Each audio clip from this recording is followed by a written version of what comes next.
We are rolling. And in 5, 4, 3. Hello and welcome to the Nattercast for Game of Thrones, episode 401, entitled Two Swords. I am Jason Schenkel of Schenkel Studios, and I am here tonight with my small council. Say hello, small council. Hello. Hello. And we're here to natter to you tonight about the Game of Thrones, the season premiere of the 4th season of Game of Thrones, which I just thought was awesome. But before we get into how awesome it was, I'll give you our information. First of all, we are the Nattercast. You can reach us at www.nattercast.com, and you can send us email if you like at nattercast@gmail.com. But where the real action for us online is in Facebook. If you go to Facebook and you search for Nattercast, you'll find 2 items. You'll find a page. We'd really like it if you come and hit like on the page. That's where we do our announcements and our advertising and things like that. And we also have a group where we have lots of discussions going on, not just Game of Thrones, but Walking Dead, Mad Men, The Americans, whatever people like. Because the Nattercast, you see, is the people's cast, and the people like to come here and to chatter and natter about whatever they want to chatter and natter about. So please come and join the group and kick in and give us some good feedback that we can use on the show. And if you're listening to us on iTunes or Stitcher or any of the other aggregators out there, just give us a 5-star rating or a thumbs up or a smiling clown or whatever their system is, because the more aggregators that we get attention and thumbs ups on, the more listeners we get, and it's really the best way you can help support the show. So that is all my little opening chatter. So before we get into the recap, I just want to go around the table and ask what people thought about the show, and introduce yourself and tell me what you think. I'm Sion Schenkel, and I liked it a lot. I laughed out loud, really loud. Really loud. I thought it was really funny. It was really loud. Funny, and we had a really great party. We did. We had a great group of people. And little Tyrion was little host. Yes, Tyrion is not joining us tonight because we're eating in the honor Chicken. of the Hound. We're eating chicken. And Tyrion and Yeah. Richard's kiddo both have a chicken fetish that gets vicious. They get that Kill Bill music in their head when there's chicken. And it's like Hitchcock and the Birds. Yeah, They just totally. Impossible. Oh my God. Miss Ekute. I loved it. I'm just more in the space of, thinking ahead, where are they going to take this one, where are they going to take that one, especially because they're drawing, as a book reader, not going to do a book spoiler, but as a book reader, they're not literally doing only the second half of book 3, they're taking parts of book 4, parts of book 5, which are actually 4 and 5 are the same time frame. So it's just really interesting to see what's going to come out when, and which characters are going to come out when. So for me, it was more just whetting my appetite for what's to come. Okay, Mr. Green, what did you think? I loved it. I thought this was the best intro episode they've had so far, by far. Mm-hmm. They managed to get around to everything. It wasn't too obvious. And I thought for the first time, the writing improved to the point where they're actually very clearly signaling to the audience in almost every plot line what is going to happen in the season. I think some people might think that's too obvious, but when you jump around to 9 plot lines, I think it's great that you're like, this is what Oberyn's about. Yeah. Because we're only going to see 40 minutes of Oberyn. Right. In 10 episodes. So it's really nice just to be like, this is Oberyn. This is what he's going to do. Right. He's going to fuck some Lannisters up. That's okay, I'm clear on this. Let's go. And he'll probably sleep with a lot of people on the way. This is, we're good. Very good. And the flashbacks, too, are kind of reminding us of oh, remember when this happened? We didn't forget. It's going to pay out. So it was kind of fun, too. My favorite one is, this is Dario Naharis. He's right here. It's like, have you been in the sun too long, Khaleesi? This man is clearly not Dario Naharis. I actually enjoy the brazenness of it. It's like, it's not even going to be close. They went full Darren. They almost cast a woman, I think. I mean, they came that close to just screw it, let's see if anybody, let's see someone call us on this crap. We're going to find the man that looks least like the previous guy possible. Yes. But at least he didn't have Khaleesi hair. No. Like the previous guy. No. He's not like visibly a douchebag, which is unfortunate. But Yeah. I kind of don't like the visible douchebaggery of the other guy. yeah. Molly, what'd you think? Well, as one of the show watchers, I haven't read the books, and I don't want to spoil it now. So, because I just enjoy the show so much, I had a blast with it. It was a lot of fun. It was. Oh, yeah, it's because you're at our party. Well, I was at your party, and it I'm was beginning fun. to think they didn't even watch the show at their party. Like, Oh no, we definitely watched the show, and I watched it again. Yeah, we watched it again that night. And yeah, it was one of those shows where you knew it was all intro stuff, but it didn't, like Alan said, it didn't just kind of drag, and it was like, okay, everything's here for a reason. There's symbolism and everything, and seeing all the flashbacks from all the way back to season 1 for some of them, it was like, whoa, I totally forgot about that. So it was, I liked the way they put it together a lot. Very good. Mr. Bowman. Yeah, well, I don't know why we call them flashbacks, because that's just the previously on stuff, right? Right. Did I? Okay, Yeah, it's the good. previously on. Yeah. Okay, So that's all a little right. misspeak. I thought maybe I missed something. I've No. seen this. No, Shane, you of all people did not miss it. you missed the flashback, Shane? Oh man, dude, it was awesome. I'm still seeing drip. Solid, fantastic, fun Game of Thrones stuff. I mean, I'm completely drawn to King's Landing and what's happening in King's Landing, and they continue to deliver in King's Landing. It's just different people deliver there, whether it's Olenna or Oberyn or Tyrion or Jaime. Everything that's happening there, I could almost not have everything else. At this point, since they got rid of all the Starks, you could, it's like you could do King's Landing and Dany, and that would be kind of it. But The Shane's House like, and "And Arya no are Dany." so much fun. I know. I love There's that. dragons, I guess there's zombies in the north. So zombies and dragons and kings. You just want zombie. You want Arya and the Hound to like turn into Robin Hoods and just like travel the country killing bad guys and Robin. It was like the end of a Disney movie. Yeah. It's like, oh, she's got her own pony now, and she murdered a dude. Stabby. So I basically agree. Yeah, that ending sequence was spectacular. I mean, that's what you want. That was the big wow, right? Yeah. I mean, and you want that to kind of go, yeah, I'm settled in and I'm ready, for 9 more glorious episodes of this show. Right. And I think it was so the damn right good. piece of action to pick for the opener. Because it's awesome, but it's also not consequential to the major plot. It's not like he fought a bunch of guys who are, important to a bunch of things. So it's just like you just got to get some pure action, some pure badassery in the thing. I agree with pretty much everyone's assessment here. I think it is absolutely the strongest opener that they've had. The thing for me is I was actually really impressed with the acting all around, but especially the Hound. It's like Hound seems to have really upped his game. He's always I've always liked him as a character, but I felt like the performance is a little flat and a little one note. And this time I'm seeing a lot of soul in the way he's delivering the same kind of lines. His face is a little more healed and his hair is thicker. Yeah, and his eyes are softer and he just seems a little more. It's Prel. It's Prel. I will do that. No, I actually think for the folks that are inexperienced and the Hound's actor Rory McCann was not like doing a ton of major work, right? Right. And a lot of the young people, there were a few that were amazing right off, but I think pretty much, I mean, you can tell, I think the actors work here Yeah. because they know that like this is, they don't want to screw this up. No, they don't. Right. Right. But yeah. The Hound's audition tape is on YouTube. It's a good watch. It's fun. Yeah. Oh, Is I'll it? check that No, out. don't get me wrong. I've always liked it. That sounds like fun. But It it is just fun. it feels like a more nuanced performance than what So I've is seen. Khal Drogo.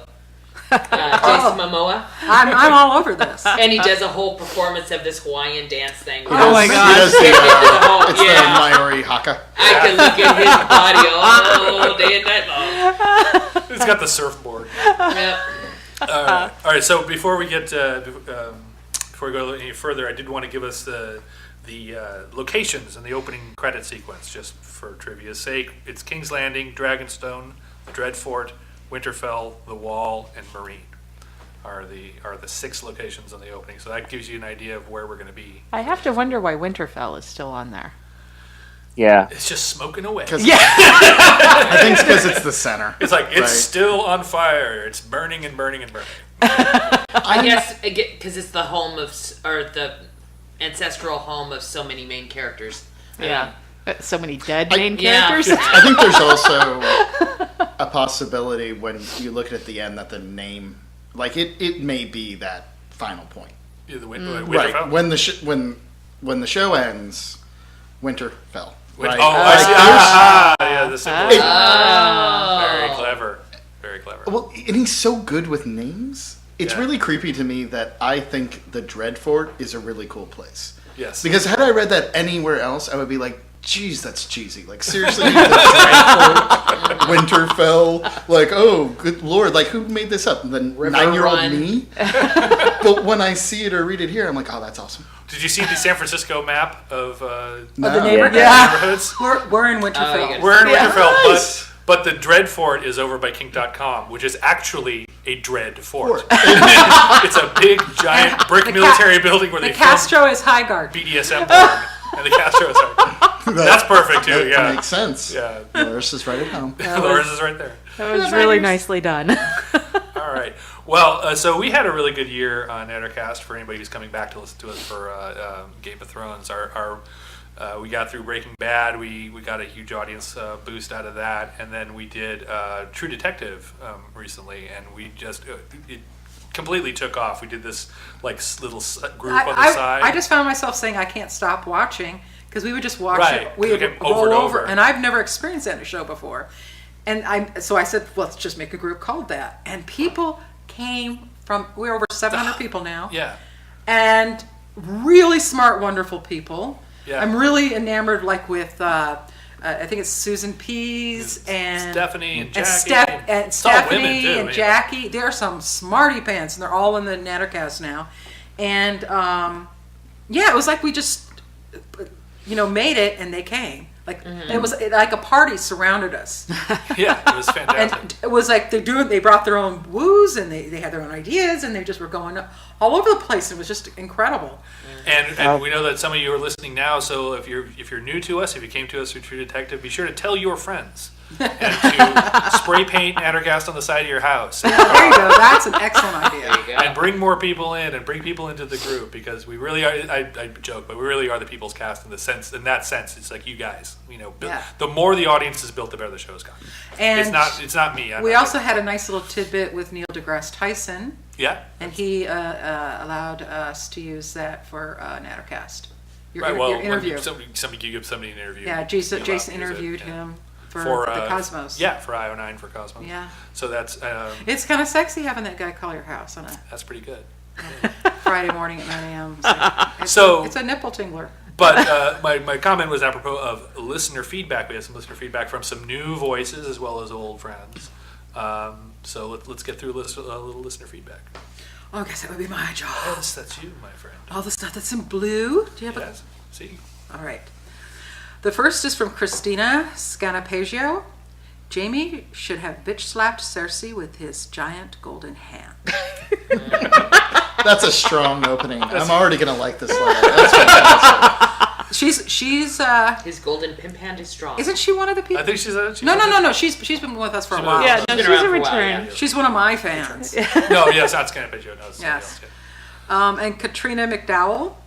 I guess sending Maricela to House of Dorne to marry one of the young princes didn't quite win them over. I wonder if she is like Sansa, stuck in the House of Lannister. Stuck with the Martells. Vaughn Carl Brown. Great to have GOT back. Great opener. Such a great table for the season. Hope it's story-packed and action-packed. I am so loving the Hound and Arya tandem. Oh, yeah. Jon Snow has some swagger going on too. And Stephanie Brown Anderson. I had a couple of beefs with the episode. I don't care for the Diario recast. I don't think that the new actor has the same chemistry as Danny. He also seems to have a completely different personality than the old Dario. My other issue was the then guy. He seemed pretty cheesy and Magnar of Fen. cartoony, but then again, so does Tormund, and he's one of my faves. Other than that, I loved it. I am so excited for the Dornish spice, too. I think is it Oberon? Is he the Dornish spice? Yeah. Maybe I can't just the imagine whole who else it would package. be. Fine Corinthian leather. I was going to say. I think Marcella growing up in Dorne is going to be a little different experience than growing up in King's Landing. Yeah. And Jay Greenspan. I didn't find the episode one of the best. I agree with Stephanie on the recast. I found it a little confusing, and in this episode there was a little more discussion about plot and character than normally happens. Jaime with Cersei, Jaime with Pops, Tyrion with Shay, a little talky, I think. But it ended so freaking strong. The Arya and the Hound scene was fantastic. Great choreography, and seeing Arya put the needle through the guy's throat was ridiculously gratifying. She finally started on her destiny to becoming a ruthless, remorseless murderer. I so wanted the episode to keep going at that point. Jay, got any issues? You always want that for your young girls. I had the same reaction. Me too.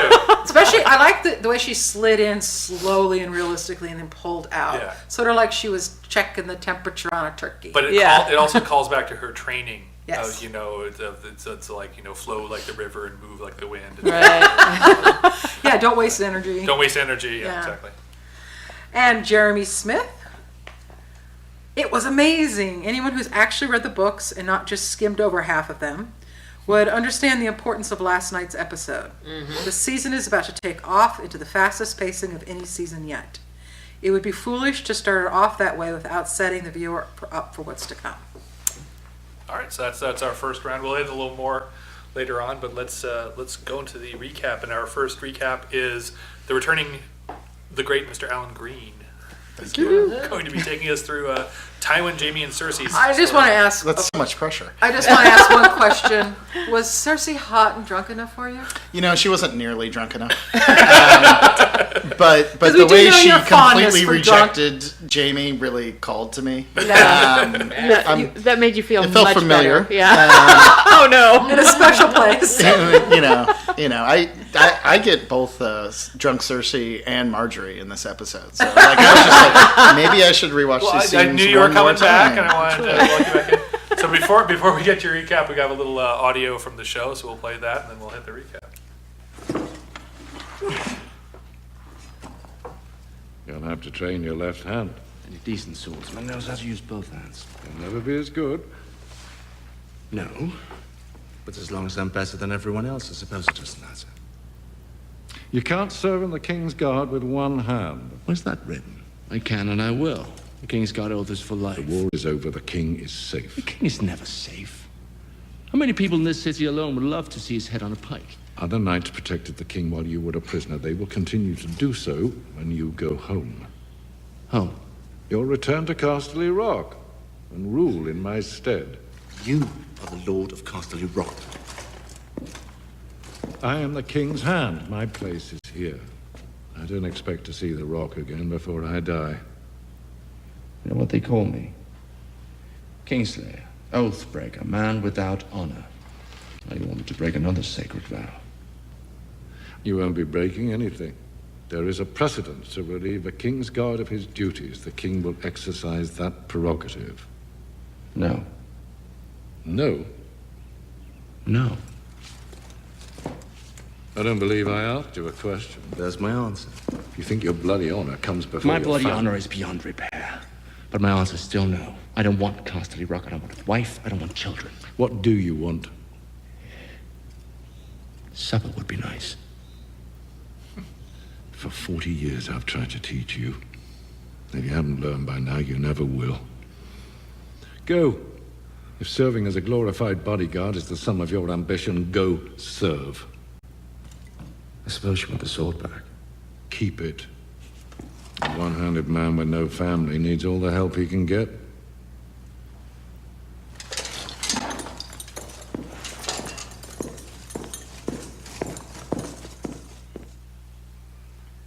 That goes on a little bit, but I got to give Tywin all of his time. Yeah. Mr. Green, you have Yeah. the floor. Yeah, right before we let into that scene, we start with the cold open, which I don't really understand why the show doesn't do more often. But this one was devastatingly effective. The melting down of Ned Stark's greatsword ice into two other swords. No words, just music. Tywin creepily smiling as he watches it. And it was a wonderful lead-in, I think, to just highlighting, yes, this is who won. Yeah. Everyone Full should learn. victory. It's like, we're melting ice down. Yeah, let me just toss this wolf pelt on the fire. Just like not enough symbolism for you people. Let's crackle it up. In case anybody missed that these Starks have been decimated. Yeah, exactly. And then of course we go into the scene that you just heard, whereupon Tywin offers both the sword to Jaime, who, in a nice little move, can't quite get it into the scabbard with his left hand. Both the sword and Casterly Rock to Jaime. And the whole scene is a parallel of the scene from last season when Tyrion went and asked for Casterly Rock and was rejected. Right. And this is the exact opposite. Yeah. Tywin is offering it up on a platter, and Jaime... Tywin should really reconsider the situation. It's amazing. He's so smart about everything else. Yeah. But honestly, Jaime... What was going through my mind is Jaime would actually be the worst ruler. Yeah, Cersei's the entire show. Cersei would be a better choice. Rickon would be a better choice. Would Like, seriously, is there any man less interested? Like, he would literally just, like, sit around. Yeah. Like, he wouldn't... Like, I can't even imagine him mopey. making a strategic choice or being... You know what I mean? It's not that Tyrion he's... would make good use of it. Exactly. Yeah. So obviously Jaime rejects it. He goes into that conversation about honor. But I think there's still a very strong element of Jaime, wanting some sister booty. Yeah. And sticking around. Evidently. And we get that wonderful walkout, much the same again as Tyrion did last season. And I don't know. I want to hear what people think, but I don't feel like in watching this episode, partially because he gave him the sword, partially because like he gets angry, but then he kind of backs off. I don't feel like Tywin's given up on this yet. On Jaime? Yes. Yeah, no, not at all. He's gonna be working him. I mean, as long as the guy's here, he's gonna be here too, and he wants somebody back at Casterly Rock. Well, Tywin and Cersei are people that aren't used to not getting their way. Yeah. By hook or by crook, they get their way. Yeah. And Jaime's his favorite, so Right. he's, gonna keep pushing, I think. And he's the first son. Yeah. And the only one that, in his mind, can be considered a true heir. One, because Right. he's male. Two, because he was whole. well, yeah. And he's Not a reasonably half man. sober, Yeah. to give him credit. He's intact enough to be an heir. Right. He just has to be allowed kids. He's not the Don't you think a fair amount of the motivation is really about separating Jaime and Cersei?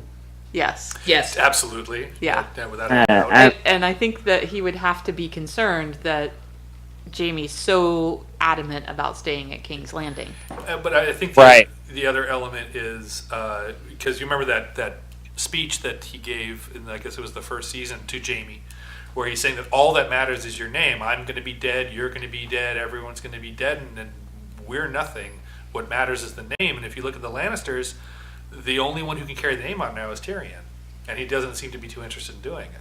No, and I Right. think Tywin makes a strategic error there because in that first the conversation you mentioned back then, With Tyrion? he completely with with Jaime. with He Jaime. completely cows Jaime.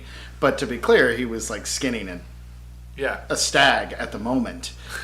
This time he was just sitting behind a desk, and Jaime found some backbone. So I think next time, take the sword. Start skinning an animal straight out. Jamie's gonna be like, you know what? I'm gonna take Casterly. I'll take Casterly Rock. But I think more than Casterly Rock, he wants Jaime to have legitimate children. Yes. Yeah.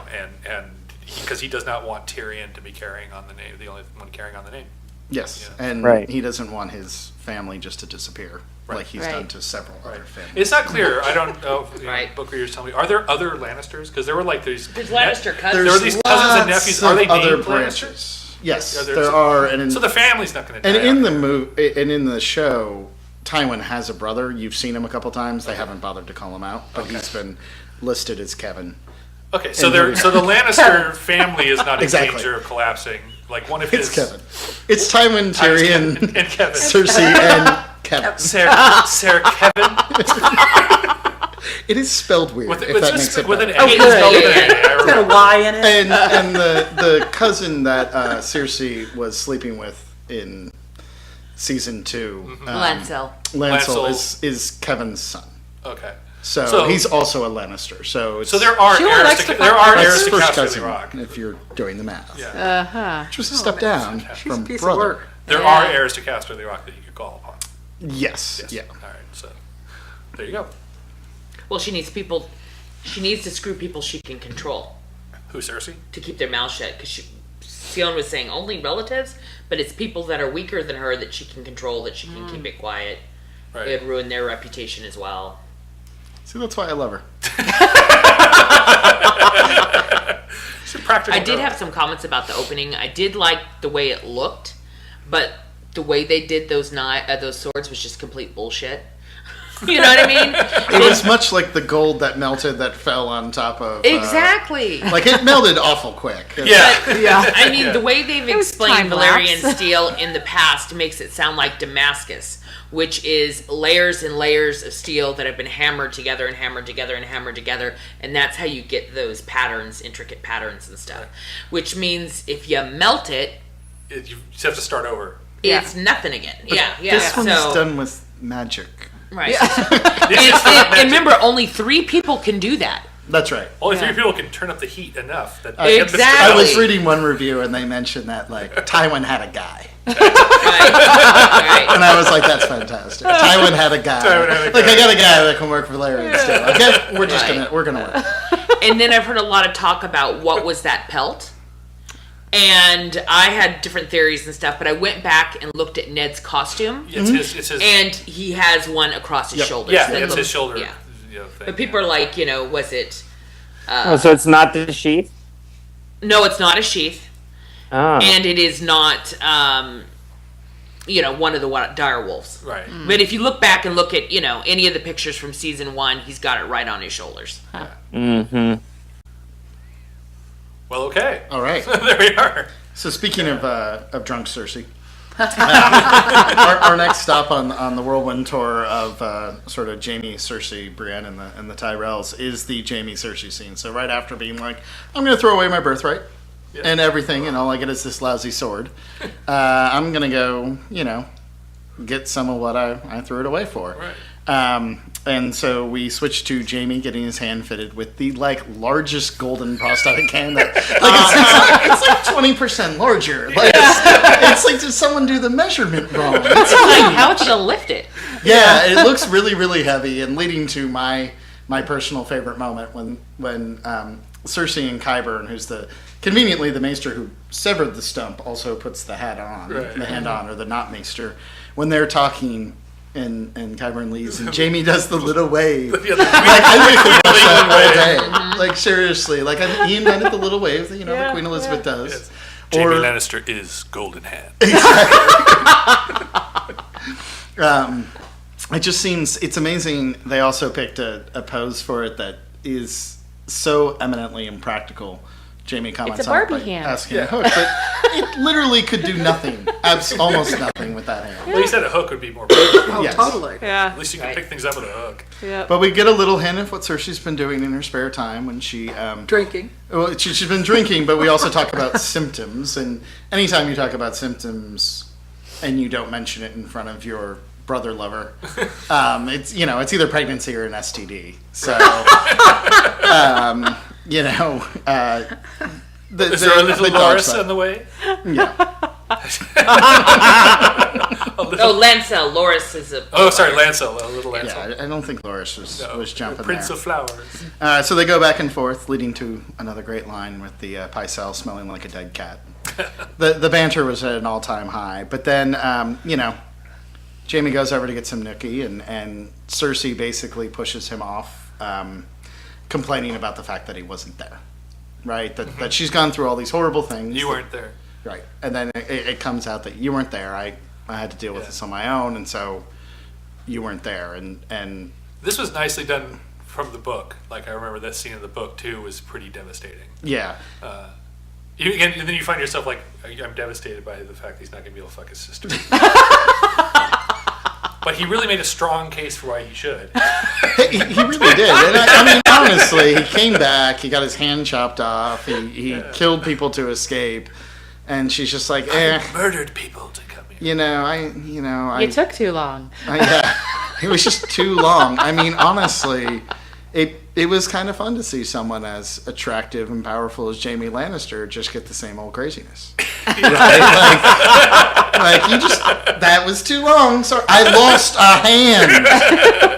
Sorry. Oh, well. In that scene, he did say that he'd been back for weeks too, so that gives us an idea of the timeline since the last episode. Yeah. And seriously, she's been putting this off. Well, we see they have his hair growing out too. It got a little longer. Well, obviously she's been having hoo-ha treatments or something too. Yeah. She had to deal with some symptoms. Okay, it's ladies' business. Okay. Dude, Jamie's haircut is brutal. That bowl cut he's got going on. Oh yeah. Yeah. It's like, could you find a worse haircut for this poor guy? And they always talk about the Lannisters being so golden haired and his hair's too dark. Yeah. Yeah. Yeah. I think they were just like, we're just not dyeing anything anymore. They slowly faded out Tyrion. They went from like blonde to highlights to nothing. Yeah, Tyrion's early season boy band blonde was pretty bad. It lasted about 4 episodes. Here's the thing: is Tyrion supposed to be blonde? I get the sense that he's supposed to be Lannister, so he's supposed to I be. believe in the book Lannisters it's are supposed to be actually like golden-haired. really white hair. It's not supposed to be brown. It's not supposed to be brown because we're getting brown on the TV show. Yeah, I think it's supposed to be like bleach white. And that's part of the. This isn't a spoiler because it's just a fan theory. Part of the fan theory that he's not Tywin's. Right. Yes. Yeah. But because he's and even Tywin's like, if only I could prove it. Okay. Yeah. Anyways, at the end of it, just when Jaime's like, "Hey, wait a second, are we breaking up?" The spying maid comes in and we end the scene. So we don't really know where they're ending off, but it certainly seems like Jaime's going to have to look for another sister. Oh darn. Right.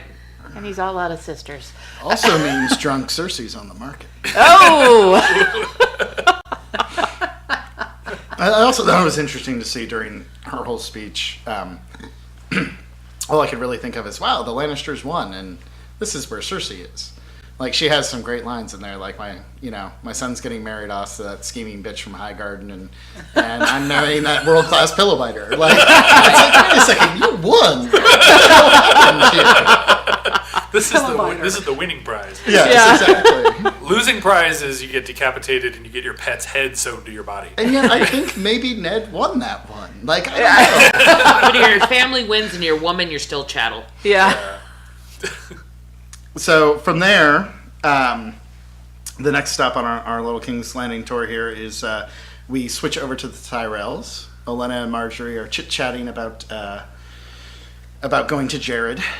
They don't find anything there, so she tosses away. I mean, the Tyrells must have so much money because you really didn't need to take that and throw it over the balcony and then be like, "Hi, group of young women who I can command at my whim. Go find me something good." And I'll give you the second best one. How about just like go find me something good? Yeah. But they go off, and it's also sort of a lead in, and then we get the basic reiteration of information that Marjorie doesn't really like Joffrey, and neither does Olenna, and they know he's a psychopath. And we're not going to talk about it. And then Brienne arrives in her freakishly long skirts. Skants. What do you call those? Jean Purse? Culottes. Yes. They were popular in the 70s. Also called gaucho pants. Yes. Yes, gaucho. So they're made so that you have a gaucho pants. It's like a. My god! It's compromise for ladies looking like they're wearing a dress who can ride a horse. Yeah. They're an old style. Because she's supposed to be wearing some bad dresses, and the book is all about all these bad dresses. And Flowers don't fit her. And Oh gosh. So now they're putting gaucho pants. Oddly enough, gaucho pants would actually be perfect for her. Oh yeah, because she could. Because then she could fight. She's fighting and kick some ass. Yeah. I think my favorite moment of acting here was the little smirk that Brienne gives when Olenna comments that how happy she was that she beat up her grandson. She just gets this little like, I shouldn't be smiling, but I'm going to smile. In the previous scene, I liked the bit where Marjorie was saying that there's something about like, well, Joffrey can get you a necklace. It's like, oh yes, a little row of sparrows' heads. Yeah. But then Diana Rigg, like, watch that. Even with me, watch that. And Exactly. I really like how because she could just be this ditzy old bat, right? Right. But at the right moment, you say that she is on top of this entire situation. Oh yeah. Right. And she is probably the most calculating player in the game right now. Yeah. And their whole it does a really good job of showing you again. Yeah. Because you're going to see a lot of Marjorie and Yeah. Joffrey lovey-dovey stuff. Let's establish quickly. But Again, the whole they hate each ditzy other. old lady thing is a complete act. Yes. Right. It Well, is. that Yeah. we knew that from last season too. Remember when they said something about I don't remember who said it, but they said something about the people knowing their king is the one who feeds them, and they're like, "Excuse me, Highgarden's the one that's feeding them. You got how many bushels this week of this and this many bushels of that?" And this Yeah. many That was bushels of- Tyrion, yeah. When she, Yeah. Tyrion, yeah, No, she went Tyrion down for, the uh, entire list of their grocery deliveries from Yeah. Highgarden for the week. Right. Right. She does not miss anything. No. Plus, it's Diana Rigg, so it's cool. Yes. And it's like almost out Absolutely. of mercy, she offered to split the bill on the Completely wedding. out of rather, mercy. rather than drop it completely on the Lannisters. It's like, you'll pay. She could have done that, but I think she calculated that giving you a win here is probably good for me. Giving you personally Tyrion a win. Yeah. Exactly. Yeah. So Brienne wants some time with Marjorie, and they go chit-chat, and Brienne is all ready to explain how it wasn't her that killed Renly, and it was a shadow baby with Stannis' face. I And picture her with like a sandwich board selling the story, like a 9/11 truther. I swear to God, it was a shadow baby. And she must have been so nervous, and she's telling this ridiculous story, and Marjorie's like, whatever, be quiet. Joffrey's our king. I'm marrying him. I just wanted to be queen. I never liked the guy. I mean, that's basically what the Yeah. Right. the iteration of that was. Let's just move on. I guess. And we end that scene on the single greatest statue that's ever been made. and a wonderful transition of Joffrey standing on a wolf with a crossbow bolt in its neck, holding the crossbow. And just how quickly did that get made? Yeah. Like, did I he wondered commission that the too. next day? Yeah. I don't. He must have had that like. Well, they probably had the part where he's standing there. They Like all just added the proud. wolf. Well, Just see, added the in wolf ancient in and- ancient Rome, they used to have those statues where the bodies were all made, all ready to go, and then they would just have to do the head. So Uh-huh. it's like, oh, I'll put you right on Hercules. Or, Okay. Yeah. So, but typically they're not posed like holding a crossbow and a fox's head. So Yeah. Yeah. I don't know. So that wonderfully transitions into Joffrey holding the same exact pose for no particularly good reason. I think he's like thinking, like acting out how he's going to talk to the masses. Yeah. As two members of his Kingsguard in the background talk security precautions, which he's not really paying attention to. And then we get into this scenario where, Joffrey thinks, and it's brought up by the other member of the Kingsguard, Meryn Trant, that, no one's going to go after Joffrey, the people love him, and Joffrey starts listing off how awesome he is and all the things he's done, like beat Stannis at the Blackwater, or kill Robb Stark, or... Because he with was the there people for in all of pants. those. Yes, exactly, which he He just hasn't can't. done. But, he's telling himself a pretty awesome story. Yeah, yeah. And he starts to go back and forth with Jaime a little bit, who's kind of calling him on his bullshit, and he opens up this book on the table, which Joffrey refers to as the Book of Brothers, which has to be the dumbest change. In the book, it's the White Book, which I think we all could have been okay with. The white, Right. It wasn't hard to say. But it's... It's the yellow pages. Right. Well, Now as someone that's- who hasn't read the books, calling it the White Book would have been harder for me to go, what the hell? Yes, but the Book of The Brothers... Book of Brothers wasn't much better, but... It's such a terrible name. It's just like, like, does it open to cheese? But the White Book, or the Book of Brothers, is a book of all the Lord Commander of the Kingsguard writes in the accomplishment of every Kingsguard member that's ever been. And so it's supposed to be a very personal book to the Kingsguard. It is not something that Joffrey would normally read. And it's supposed to be very factual and honest. In some ways, it's an interesting contrast to Joffrey, who's going off about how, I did all these things, but that type of Really? stuff would never get accounted. The White Book is about what you did. It's very sort of brutally honest, and that's why Jaime has like a quarter page, and Right. you know, But also, Barristan Selmy would have been the last person to he be in didn't charge of like it. Jaime. And yeah, Jamie's not his favorite. But Jaime hasn't done a lot of stuff. Mostly Like, it's beer runs. That he's got me a sixer of Heine. But they, you know, they're going back and forth, and Joffrey's going through all these very famous Kingsguard men, which was a bunch of book fan service, right? Sir Arthur Dane, who's barely been mentioned in the The Sword of the Morning. in the show, but is a very important character in the book that they've kind of given all his importance so far to Barristan. Right. And Sir Duncan, which is total book service because it's from the short stories that kind of accompany the books. But it was kind of nice to run through and see, okay, these are guys who did something, and Jaime hasn't done something. And Joffrey comes back with a rather great and telling insult, which, you know, he basically, when, you know, someone forgot to write down your deeds, which I thought was... Yeah, that was great. that was no kind deeds. So someone just forgot. Must have forgot yours. Jaime says there's still time, and the response is, you know, is there for a 40-year-old knight with one hand? And Jaime blows it off, but, I mean... He's pretty right. When you got Tywin and Joffrey throwing the same insult at you, Yeah, throwing a lot of shade. So. that means that everyone sees it if they both see it. Right. Yeah. Right. Yep. So, I don't know what you guys think of that scene. I really liked it. I liked it also, again, just being aware of the importance of the book in the book. You know, so that I'm glad that they introduced this because it's they created so much sympathy for Jaime in the last season that we need that going forward as he's going to find himself in this more bureaucratic position. And so I think the importance of the choices of the weight of the choices he's made in his life coming down on him in the novels is very much focused on that book. He starts to fixate on the book, and I think it's a great device.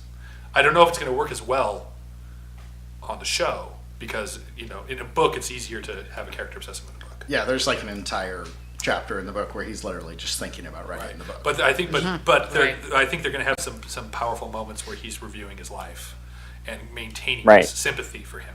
True. Yeah. Well, I feel it felt like, you know, back in season 1, you know, when Jaime, it feels like back to business as usual, you know, being on the Kingsguard where you basically have to kiss everybody's royal ass. You know, even though you're related to them, you still have to. I mean, back when Baratheon was in charge, it wasn't much different. You know, I mean, so you know, it kind of felt it felt parallel to that. You know, but he just got rejected by Daddy, Cersei, and his bastard child. You know, I'd go out drinking with Tyrion. Yeah. At this point. They've always been friends. Yeah, exactly. I mean, it's the one family member's not going to reject him. They're the only two Lannisters who really like each other at this point at all, are Jaime and Tyrion. Well, I think Jaime's never really had any time for self-reflection either. He's always been an agent of the Lannisters. He's always been what they, you know, other than, you know, obviously becoming part of the King's Guard and not, you know, going off to be heir. That's the only thing he did against his dad, really. But usually he's Cersei's puppet more than his dad's. But he's basically their puppet. He's on their agenda. And I think he's been out and he's met some people and he kind of seen the world a little bit differently. And now he comes back and he's like, you know, the Stockholm Syndrome's worn off. You know? Yeah. I think that's a good way to put it. It is. He's his own man much more than he was before he got captured. Yeah, a bit of Brianna's rubbed off. Yes. You know? Right. And speaking of, the person that Jaime turns to is not Tyrion, actually, but he goes out for a short talk with Brienne, who's also a massive killjoy. And just insists on being like, oh, are you going to keep your promise? Are you going to keep your promise? And I mean, for the first time, Jaime has a really strong argument here. And it's like, look, one of the girls is probably dead, and the mom is dead. So what am I doing? Yeah. And, you know, she pushes him more to protect Sansa, and then they just sort of leave at an impasse as he sort of evades the question. Right. And they walk away. And it's his job to not protect Sansa. His job is to protect Joffrey. So and Joffrey's pretty anti-Sansa. So it's going to be tough for Jaime to do anything. If he's insisting on remaining in a White Cloak, he also has to remain in Joffrey's service. He continues to find himself. He had such a great speech when he was in captivity, the whole too many vows speech, which is still, Right. one of my favorite parts of the show, and he's still there. Yeah, he's Right. he's in the middle of too many vows. Still. Yeah, and that parallels Tyrion's position. Who's also too many tasks, if not too many vows. And his mission was return the girls to Catelyn. There is no Catelyn anymore. Right. Right. Yeah. Yeah. And technically, Sansa is now property of the Lannisters. Well, she's the Via wife marriage. of Tyrion. Yeah. Yeah. So Yeah. she's not a hostage anymore. She's just a wife hostage. Right. Not that different than Sister different. Lover. So does that cover No. your? I believe Is that it? that's the gamut of my folk. Yeah. Okay. Cool. So we're going to move on to Tyrion, Sansa, and Shay, and from that segment, we have a little bit of audio from the show for some awesome badassery. Here we go. The last time I was in the capital was many years ago. Another wedding.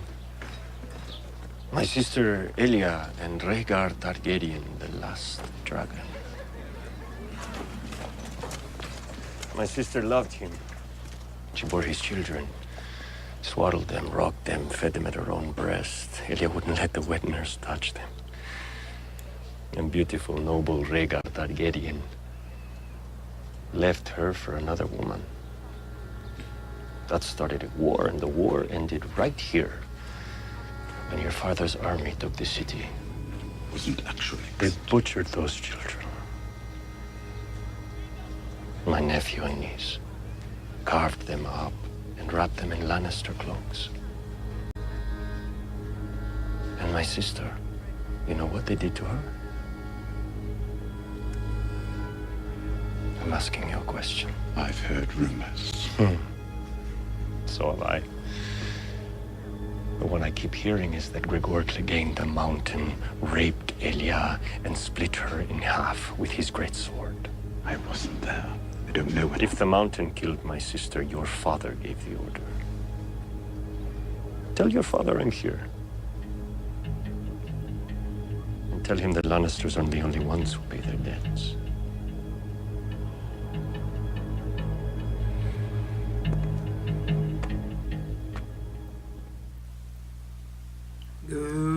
I'm sorry, that's just badass. I love that music. Oh, they nailed Oberyn Martell. It's just yes. Yes. Sometimes I want him to have sex with everybody. he sounded a tiny bit like a slightly more sinister version of that guy in the Princess Bride. Oh, yeah. Inigo Montoya. There's memes all over. Yeah. Like, Yeah. It's like, you killed my sister. Prepare to die. Yeah, totally. He's Inigo Montoya and Khan. Oh, That's what I was going to say. The first thing that comes to mind with his accent is the old Saturday Night Live, I think, sketch of "Quiénes más macho? Canis más much. Fernando Lamas or Ricardo Montalban? Lamas or Montalban?" No. Oberon is más macho. Yes. Definitely Oberon is más macho. Okay, Miss Ekite. take it Alrighty. away. So when we first see Tyrion, he is, I'm assuming, outside the gates of King's Landing, and all the royal houses are arriving for Joffrey and Marjorie's wedding, and he's specifically waiting to find out who is the representative from House Martell in Right. Dorne. And we find out that, and he's hanging out with his buddies Bronn and Pod, and I didn't recognize Pod at first. yeah, they gave him a bit of a Pot- haircut. Potter had a little is like He's until matured a bit. he started naming Yeah. sigils. I'm like, oh, it's Pod. Yeah, I missed that the first watch somehow. He's naming Like a sigils. dork. Yeah, and then of course Pod's a sigil prodigy, just like he's a sex prodigy. And Slightly less useful. yeah. slightly. And then we find out that Prince Oberyn is the one who has come on behalf of Martell, House Martell, because his older brother is dealing with gout. Right. And he came in before dawn under the cover of darkness. And Tyrion is definitely worried about him being in the capital. And then we get a glimpse of what Oberyn is like when Tyrion says, he says this to Bronn and Pod, "You're famous for fucking half of Westeros. Just arrived at the capital after 2 weeks of bad road. Where would you go? And Braun says, "I'd probably go to sleep, but I'm getting old." I'm getting old, yeah. That was awesome because we know Braun likes the pillow houses too. So Yeah. that was really Pillow cool. houses. Yeah. I want a pillow house.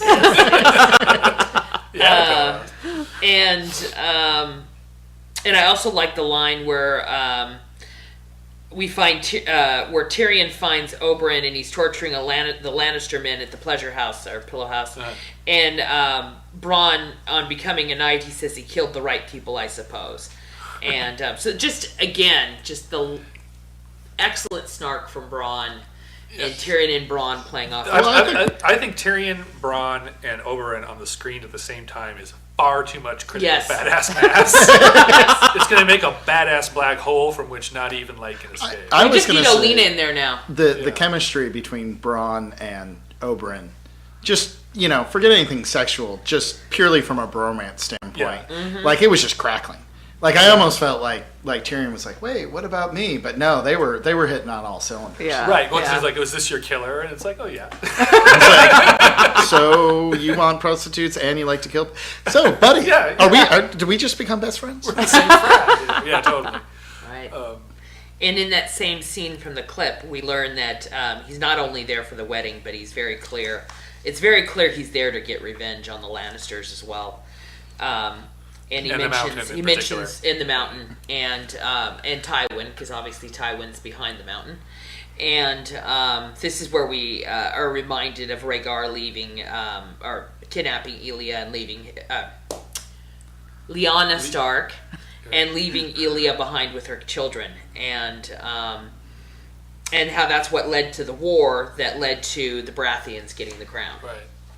So just good, tips of the hat to the past on those. And I liked the one bit here where he relates this story, which we as show watchers have not heard, prior to this, and he says, and that started a war. And there's this whole kind of like Archduke Ferdinand thing where it's like some personal grudge starts a war, and Cersei threw the same thing back at Jaime, which is that this whole kerfuffle that they're in right now is because he picked a fight with Ned in public. Yes. Right. And it's like, if you hadn't attacked him in public, we might have been able to deal with this diplomatically, but then you put him in a position where he couldn't. Yep. Right. And then this is why you lost your hand, this is why the city got attacked, this is why all of this has happened. And why we're, under the thumb of the Martells, all of it is that. So. And then Oberyn tells him to tell your father that the Lannisters aren't the only ones who pay their debts. Yeah. So I'm really liking Oberyn and Elia? Wait. Ilaria. Ilaria Sand. Those the names bastard. are too I am similar. a bastard in Ilaria. your home. I loved her from Rome too. I mean, I really like that actress. Can we talk though about the young ladies? I mean, we know this is the movie show and everything, but they are just picking like models out of the Renaissance or something. Right. I'm pretty sure most of them are professional adult film actresses. Do you think? But I like the contrast. Yeah. Like it was. I mean, you have to admire Oliver, which is the name of the procureur turned whatever, who was also the same guy that Loras was sleeping with in last season. Because there's only one male prostitute. There's only one male. All of King's Landing. He is a tired guy. Yeah, well, he's kind of taken the male version of Roz's role. Yeah. But I mean, I think he did a good job setting up a nice assortment. Yeah. He had the tall, timid, and then a little works bit for shorter, a little bit bustier, aggressive woman. We didn't really get to see the third one. Yeah. On another podcast, somebody mentioned that at least because they were asking, is it highly exploitative? It's like, no, at least they were talking about personality for once. Right, they were showing the full frontal, but they were talking personality. Yeah. Shane, did you have a... No, I was just adding flexible as a descriptor. She was quite flexible. That was very impressive. I think she wanted the job really bad. Yeah. She went right into a whole Cirque du Soleil thing. She's like a month behind on rent. She was sick last month. They probably don't get as Shane giggle. well. They probably don't get as many opportunities to be with women too. And maybe that's what she was jumping at. True. Could Because be, there's usually stinky, nasty guys coming in those places. Right. They've been on the road for months and haven't bathed. And you also Yeah, don't but have this- much opportunity to be with clients who have some taste. And Right. money. Right. And And money. lots, Yeah. and lots. Money. And lots and lots of money. Yeah. And status, right? Yeah. Even, I mean, princes don't walk into the brothel every day, I guess. And you'd you rather get hired and taken away and have the one gig, right? You don't want Yeah. to. You don't want to be working a public house. If you can Right. avoid it. Okay. So, I mean, Oberon's clearly clever and, got some swagger to him. What did the ladies think? Is this guy hot? I mean, his paramour, I've kind of had a long time crush on. I loved her in the first season of Luther, the actress who plays. Yeah. She was also in Rome. She's in Rome too, yeah. Right. Yeah. Oh, yeah, she has an Indian name. Yeah, it's Indira. Yeah. Indira Varma. Yes, Yeah, she's, yeah. she's mega hot. And a good actress. Yeah, but He was asking about Because that's Pedro what Oberon, Pascal, yeah. but sure. right. Oh, I'm sorry. Right. I was like this during the party, too. I was completely just zoomed in on Indira. I was like, It's fair. It's fair. I thought I had good taste. You have great taste. Thank Yeah, you. absolutely. Okay, go on, Shane. Sorry. No, my question was just, level of hotness on Oberon, speed round. Girls. Honestly, I don't even remember what exactly he looked like so much. I just loved his presence. He had the kind of one of the kind of noses I like, and I did say something to Jason, and then Jason said something back to me. Yeah, see, for me, he's worked it. He's got a really good face, but he's a little skinny. Yeah, he is a little skinny, and he almost makes look like a little small. But I gotta break Jason's nose. Sales has a thing for broken noses. I've never had a broken He had a nose. nice hook. That's unfortunate for you. What can I do? Alan has like a nose like mine. It's ridiculously Nordic and like just a perfect little square little nose. But it's not broken. He's got a little boy next door. Nobody around here has a hooked nose. Everyone leave. Because we don't get into fist fights. Yeah. I gotta work on this. All right. Actually, I will say also before we move on to the next scene, that had one of the more jiffable moments. Jiffable. There. I hate saying it that way, by the way, too. Like, I know the creator of the whole thing says it's pronounced GIF, but seriously, can we just all agree to call it a GIF? Like, can we just do It that? is a GIF, isn't it? GIF. Yes. Yes, it's a gift. But the scene where, the part where Oberon asks if, we need to get some more women in here, and Bronn is nodding yes and Tyrion's nodding no. It's just classic. Like, it's another one of those things I'm just like, but let's just put that one up there and file it for future Rod's use. suddenly like, I'm old, but I got one more right. We're buying. Yeah, really. All right, when we first see Sansa, we find out that she now knows about how her brother Robb and her mother Catelyn were killed. And I do like that they did the mention of exactly what happened to Catelyn off camera, It's consistent with what happened in the books, but I'm glad they didn't show it. Or didn't feel the need to show it, I should say. Yeah. And then, of course, she also thinks her brothers Bran and Rickon are dead, and everyone suspects Arya is dead, and so she has literally no family. Right. Being her mother's child, she does not consider Jon Snow to be a brother. Right. He's And he's also he's in the, even if he was, he's in the black. He's right. black, He isn't. He's right. So so she's feeling very alone in the world and very scared, obviously. And Shay's trying to get Sansa to eat something, but she's too depressed. And then Tyrion comes and he asks for a moment alone with her, and he tries to comfort her and offer her support and lean on me, I'm your husband. And she's like, and let me be there for you.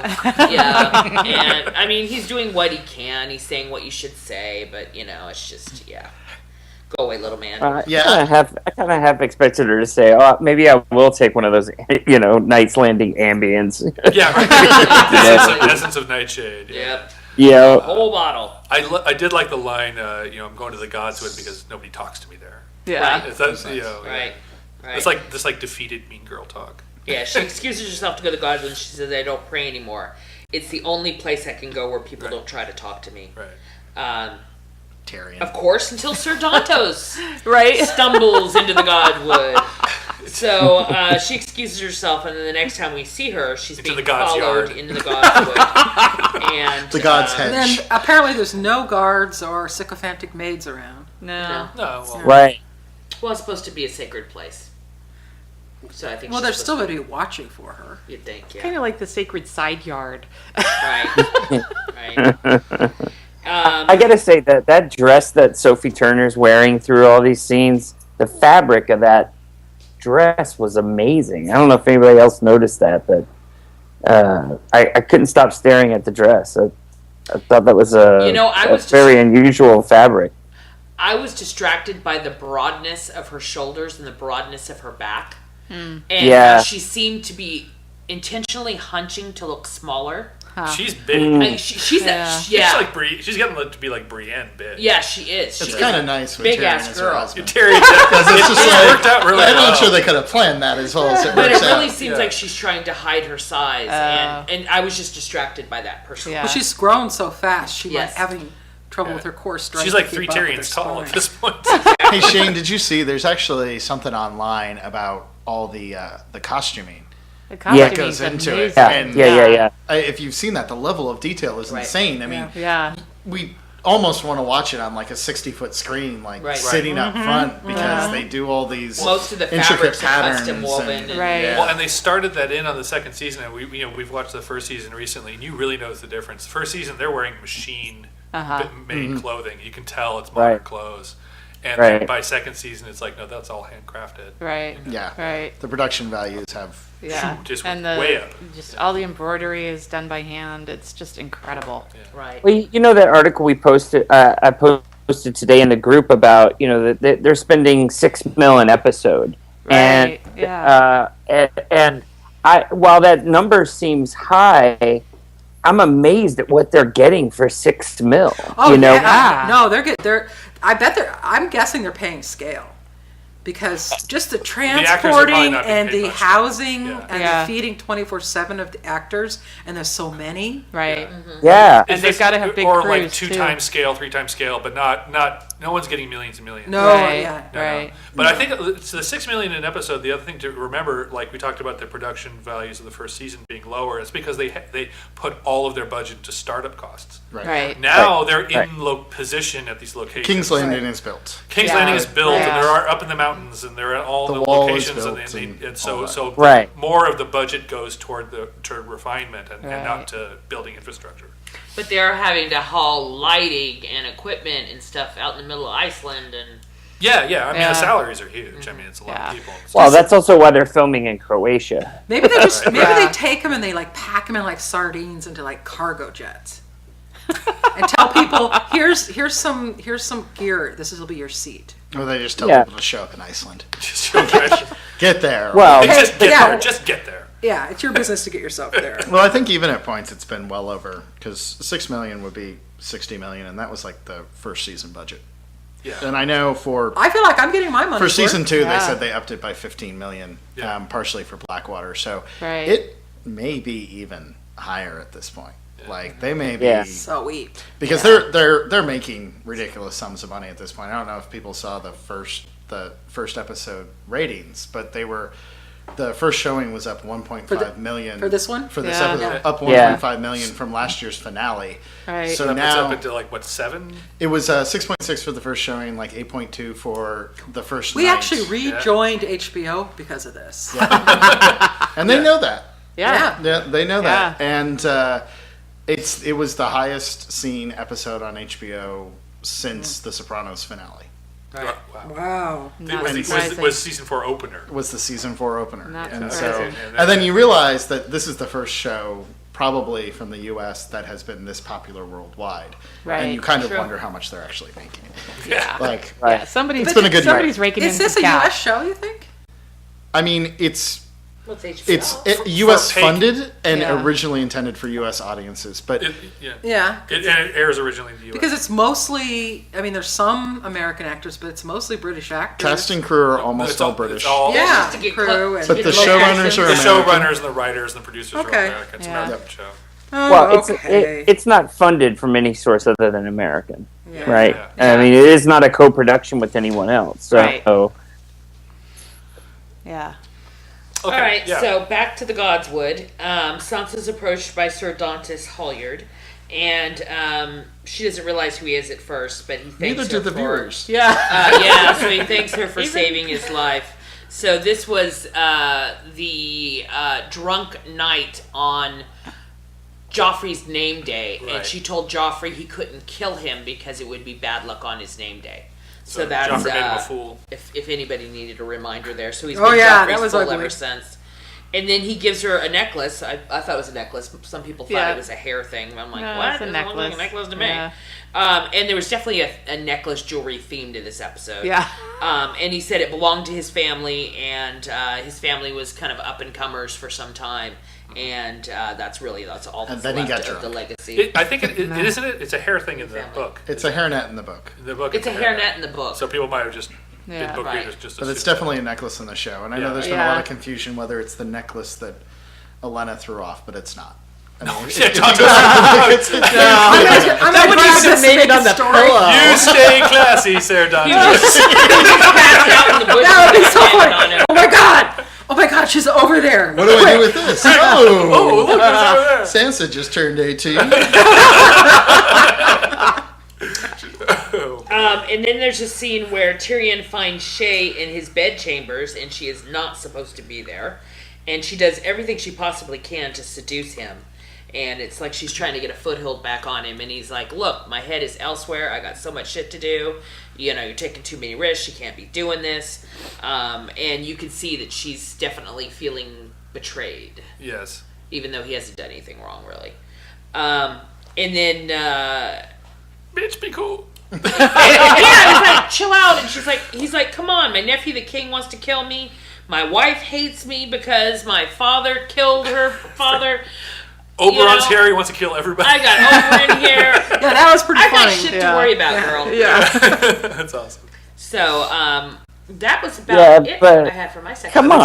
on. Yeah. Come on, if Shay was really, I mean, if all that stress was really going on, I mean, Tyrion's really changed. I mean, you know, back in the day, he would have blown off some steam with Shay. He I mean, used to come be on. much more seducible. He would have Yeah. taken the prostitute from Oberyn. He would have taken the wine, Yeah. right? Yeah. That's right. I don't know. Responsibility, man. He said, more money, more problems. That's right. Yeah, you could say. No, the one, Probably was the right the one height for element that contortionist. you got there was Shay goes storming off, and then we see the. I thought it was Sansa, but it turns out to be a maid or something like that. It was the same maid that saw Sansa's period until Cersei. right. So whatever season that was. now, you know, the information that Tyrion and Shay are together is out, and we know that Cersei's been looking for Tyrion's paramour. You know, Right. so- For a while. for a while. So there we are. Okay, well then we're going to come to me next with John and Greet. But first, let's get a little listener feedback. Ooh. Ooh. The first one is from Susan Pease. She's one of our new casters coming, not casters, new Natterborn coming out of the True Detective phenomena. I was confused by Dario. I didn't even realize who he was. Not good with character names, especially in a show with hundreds of them. My husband was like, that's not him. Who? Dario? Huh? Eventually figured out that this, previously the guy I referred to as Fabio in my head. Along with all the rest of us. Yes. I called him Arnie Jr. I just realized the only other genre that routinely alters actors while retaining the same roles, soap opera. In some sense, Game of Thrones is a soap opera, albeit a particularly well-written and filmed one, Only in the literal sense. with a higher level of violence and more explicit sex. Yeah, that's a total soap opera. Oh, absolutely. Katrina McDowell.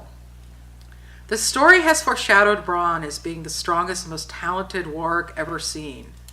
No one has ever been able to enter a human's mind before. I wonder if just maybe he has the talent for dragons.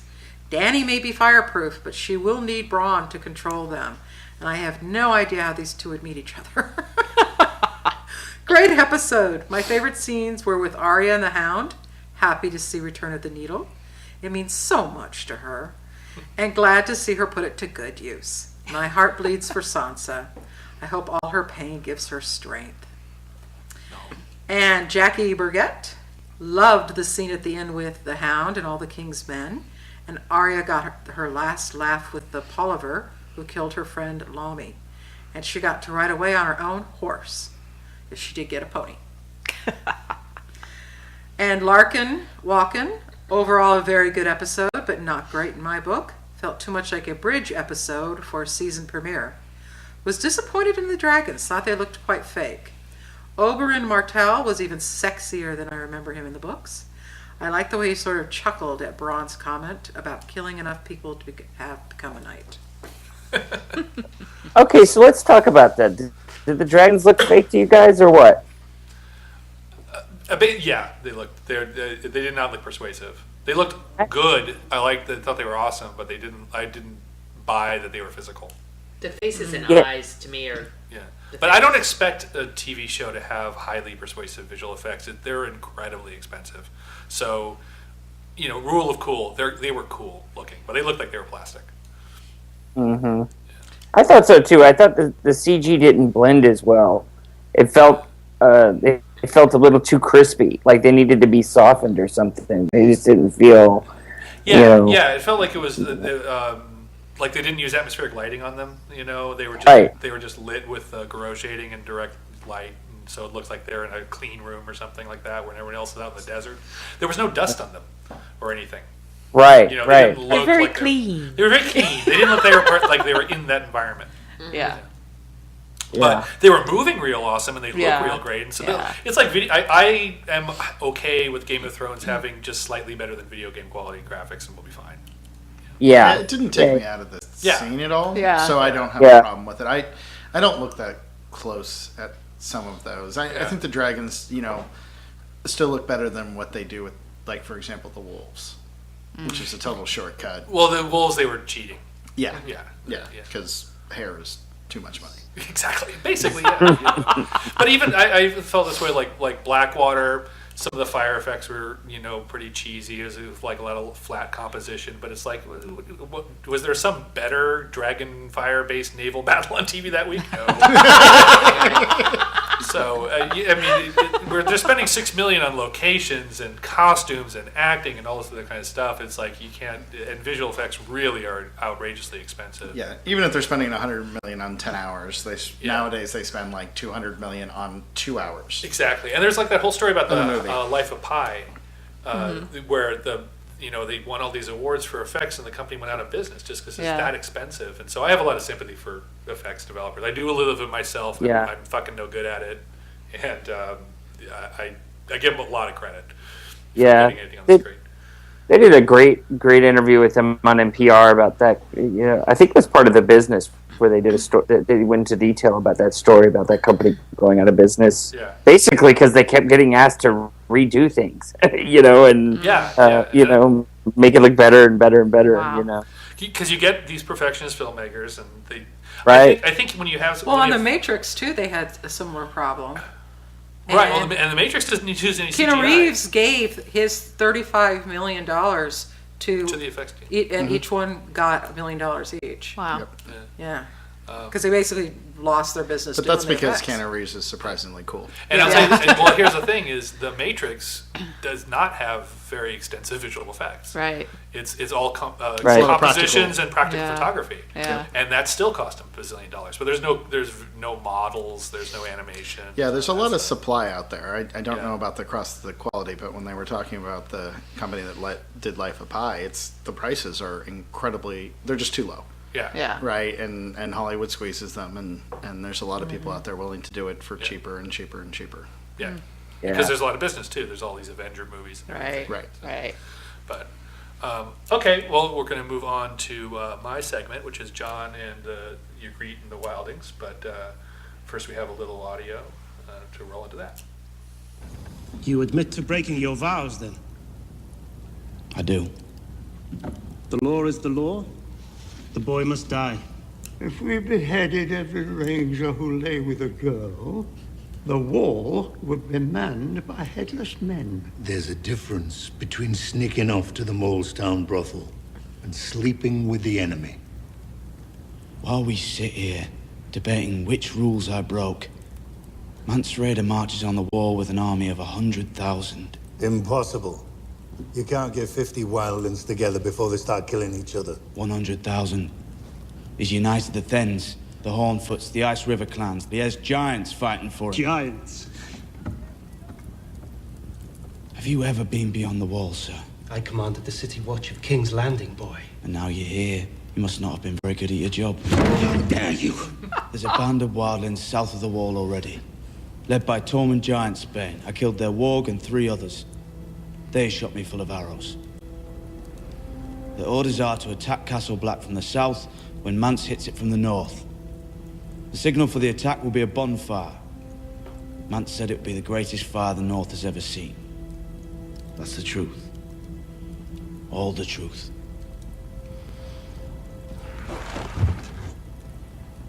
Do you intend to execute me? Or am I free to go?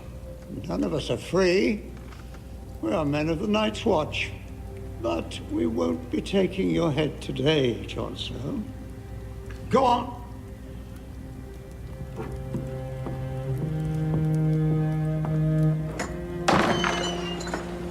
Go on, you still have Wildling Girl on your breath. Yeah, totally. The Lord's kiss. I love that Maester. He's awesome. All right, so my segment here, we start off with Ygritte and Tormund and various other wildlings playing up in their Skyrim cosplay area. It's like, that is exactly Skyrim. You're actually sitting there, she's fletching. And it's like, really? You're crafting? Are we grinding our skills up? And Mance has told them to wait here, and they don't know. Of course, having lost their warg, the brilliance of the plan has evaporated because they have no way of monitoring what's happening on the other side. They have no way of getting intelligence. So, like, he could be alive, he could be dead. We have no idea. Tormund calls bullshit on her shooting at Jon Snow and hitting him in the leg, and in other, fleshy parts of the body where there are no major organs. So that, I've seen you take an eye out of an animal at 100 paces or something like that. There's no way that you missed his heart or his lungs or anything. So there's that. I love Tormund. Yeah. Well, he's right too. I mean, Yeah. she missed. She missed. Yeah. Intentionally.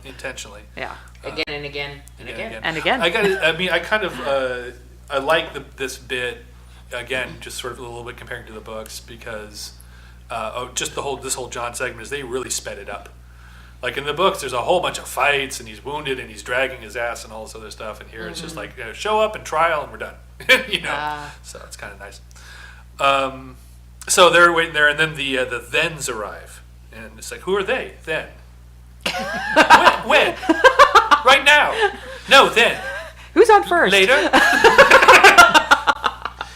And there are these like rich little scarified fucking, Sons of Anarchy who are coming up. God King of Persia. God Kings of Persia. And and they report that Mance is alive and well and everything's going to go fine. And they're happy to be down here because the meat tastes better on this side of the wall. And that's a kind of a creepy thing to say to begin with. And then then the guy says, well, you should try crow. And then they look camera down, and it's an arm that's been, like, apparently they just skewered all the way along the bone through the arm so you can roast it on a spit.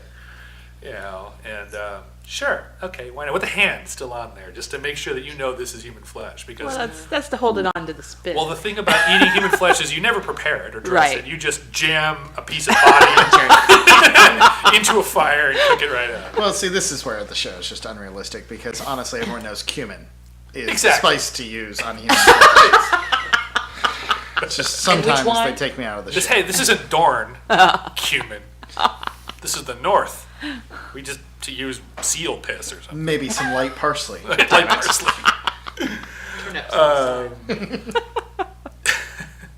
So let's see, blah blah blah. So the arrow and the food and all that kind of stuff, and great. Anyways, and then we're back at Castle Black, and Sam is chatting up Jon in his room, and Jon is going to face a trial at the scene you just heard there, and John says that he was always jealous of Rob because Rob was better at him than everything. And Sam says, well, I'm jealous of you because you're better than me at everything except reading. And it's like, did he throw down there on the reading? Is that are we going to be having a reading contest? And collecting dragon glass, right? Oh, dragon glass. And slaying white walkers. That's right. I'm better at you than that. Sam needs to start.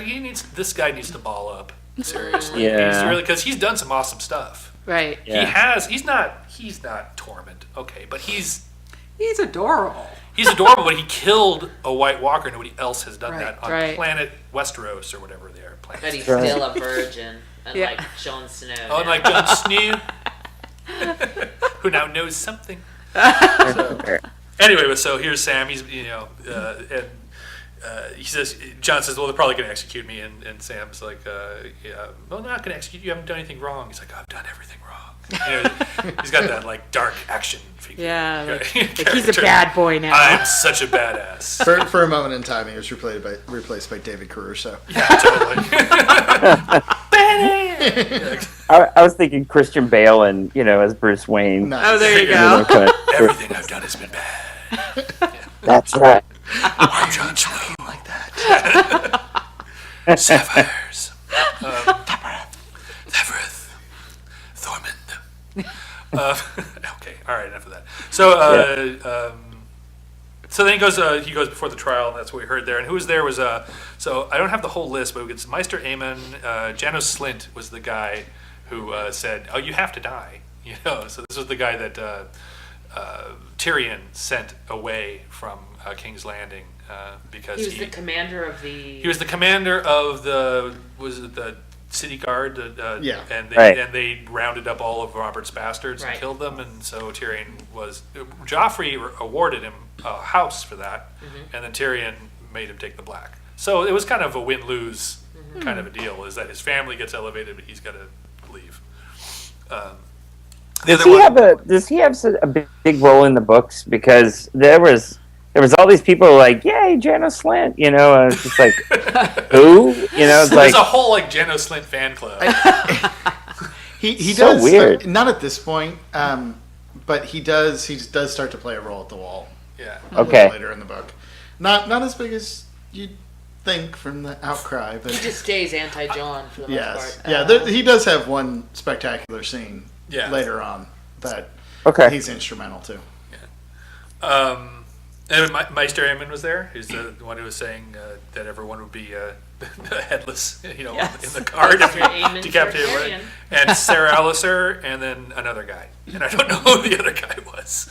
So no one knows. Nobody knows who the other guy was.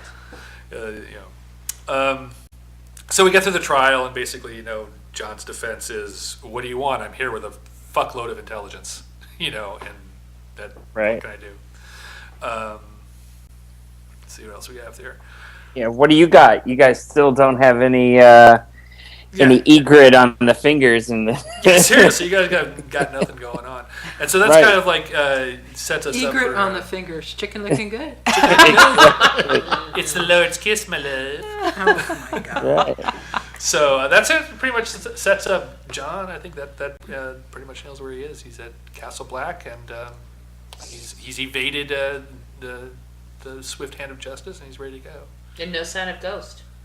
No sign of Ghost. We don't know where Ghost is. Yep. So sad. So sad. All right. Well, that covers John. So before we go over to Molly, let's do one more little piece of audio, and then we'll ride this sucker on home. So, And then we'll be kissed by fire. Kissed With by Molly. fire. All right. Here we go for Arya. Something wrong with your leg, boy? What do you mean? Can you walk? I've got to carry you. Carry me? Find a little blade.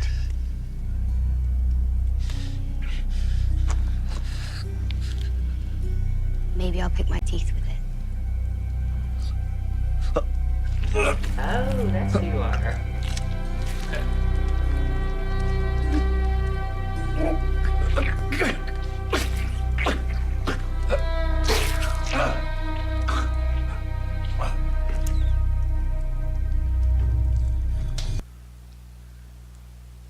So before we throw to Molly on that, with the scene with Arya, both at our party and then a couple of some feedback online, everyone's like, "Oh, I don't know if I like Arya now that she's like," Stark.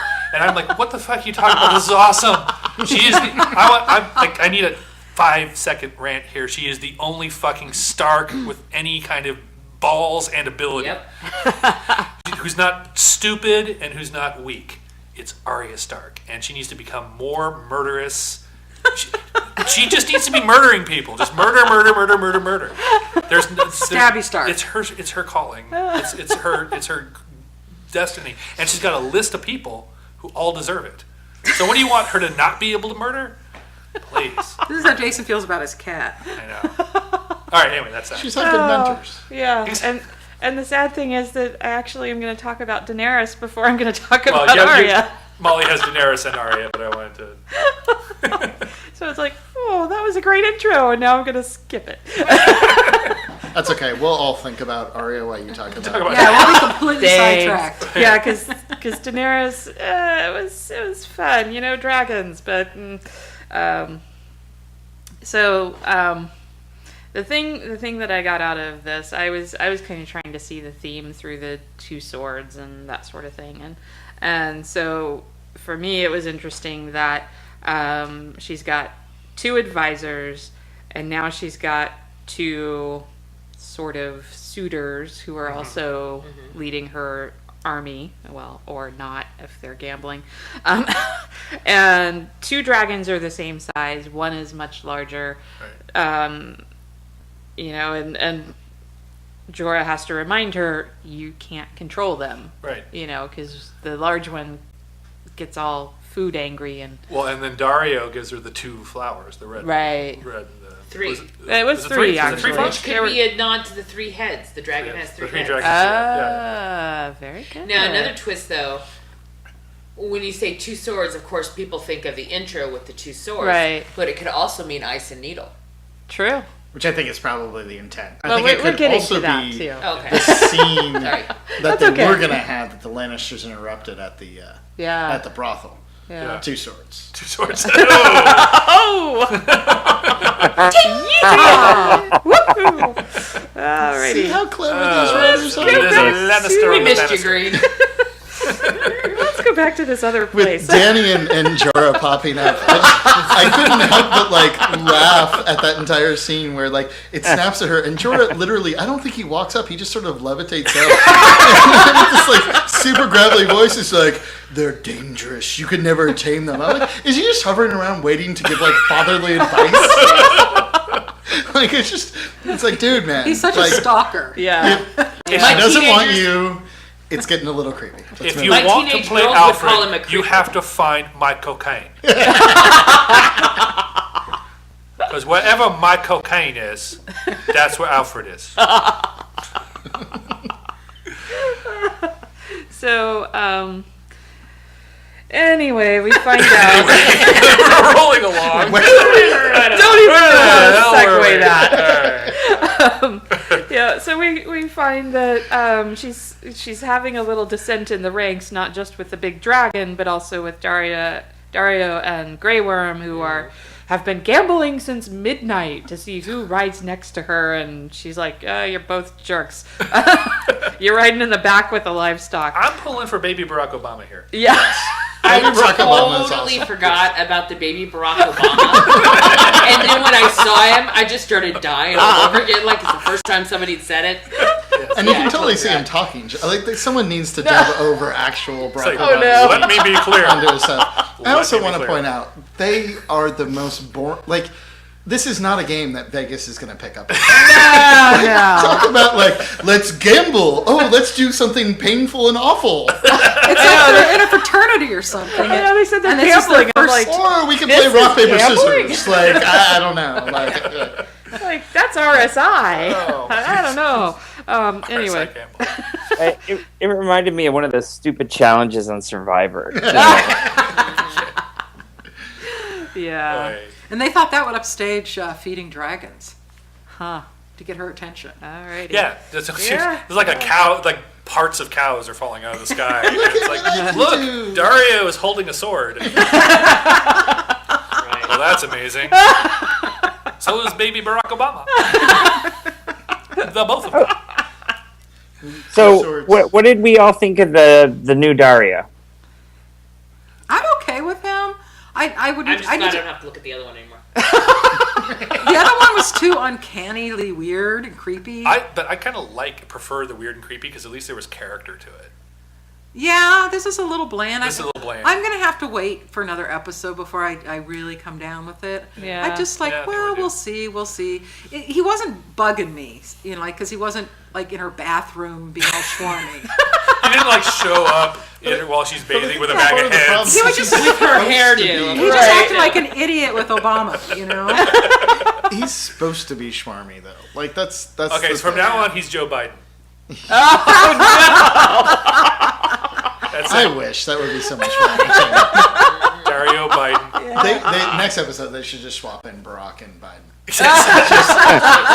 just shoot some shots. See if anybody noticed. Yeah, see if anybody noticed. Obama's apparently a huge fan, so why not? Yeah. Well, of course he's in it.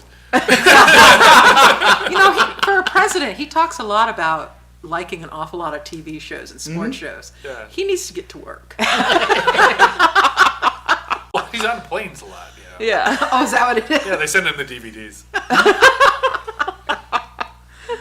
So they finally get the march started. They found everybody, and it's Missandei and Daenerys have this interesting little conversation on the cliffside overlooking this amazing view of the water and all the prettiness, which is kind of in juxtaposition to the place where they're going, which is apparently a huge slave city. And they say, have you ever been there? And Missandei said yes, she'd been there several times, and that the stories are that many hundreds or 1,000 slaves died to build the Great Pyramid or something like that.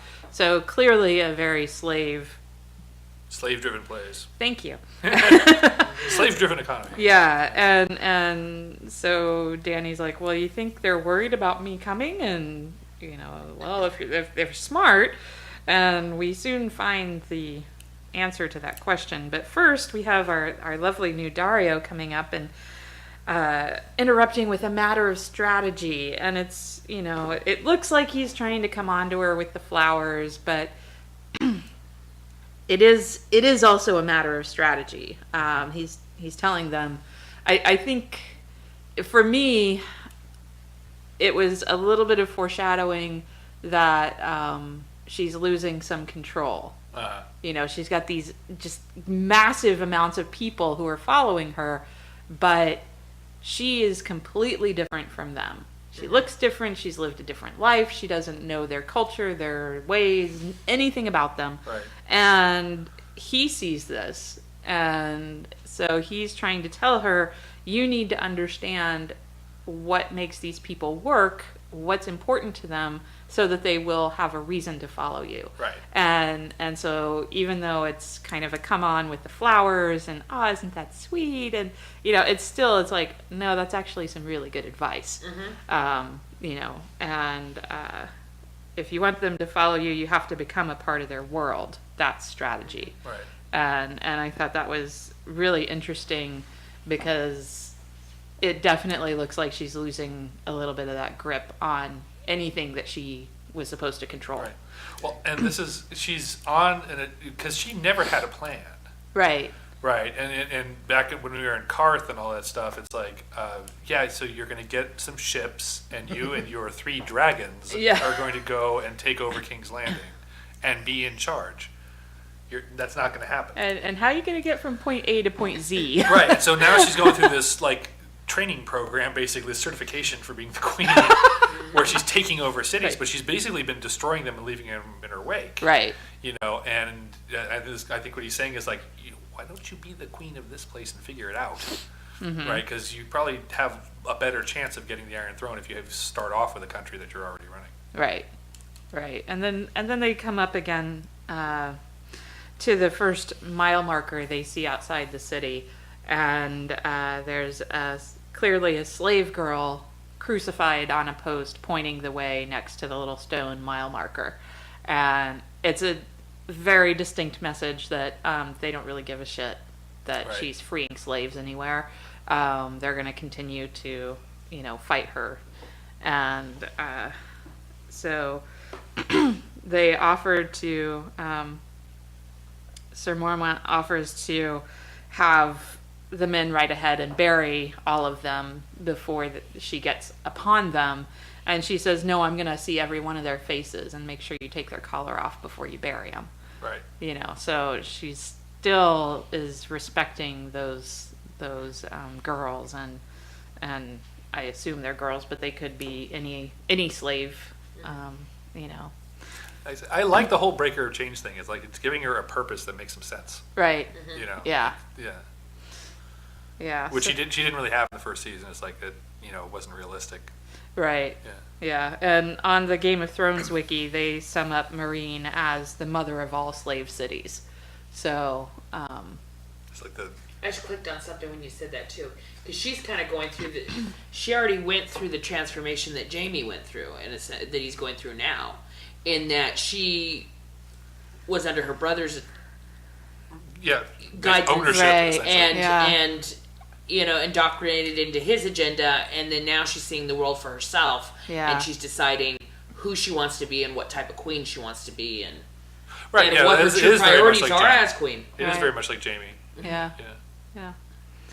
But she doesn't have the structure he has. He's still relying. He's kind of like traded in doing what Cersei and Tywin want for being in the Gold Cloaks, right?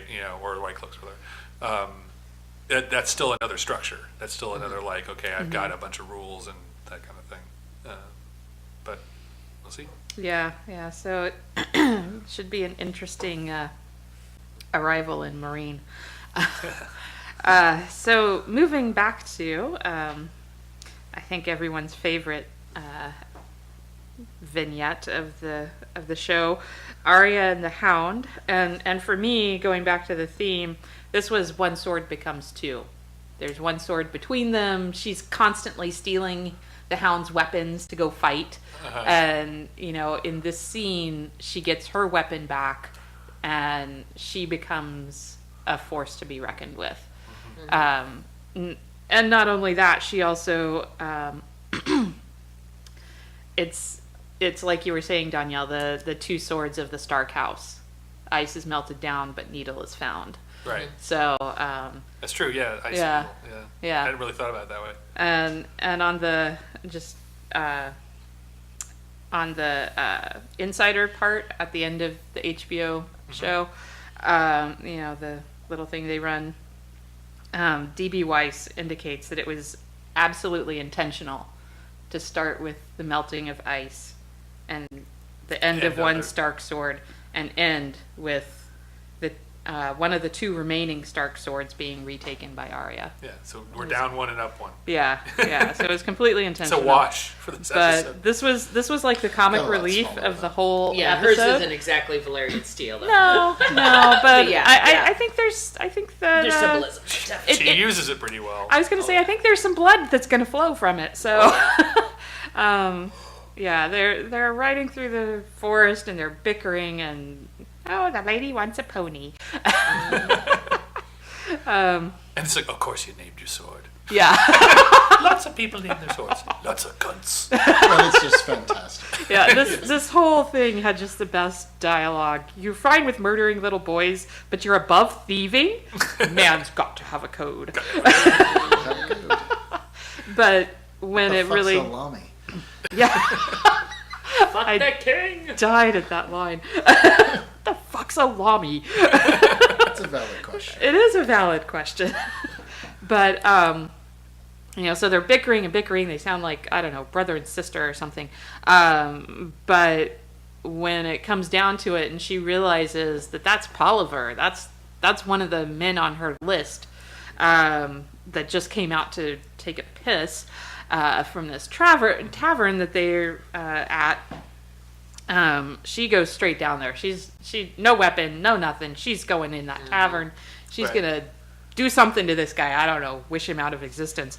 And the Hound follows her down, and by the time they get there, these other soldiers are headed out, apparently to relieve themselves as well.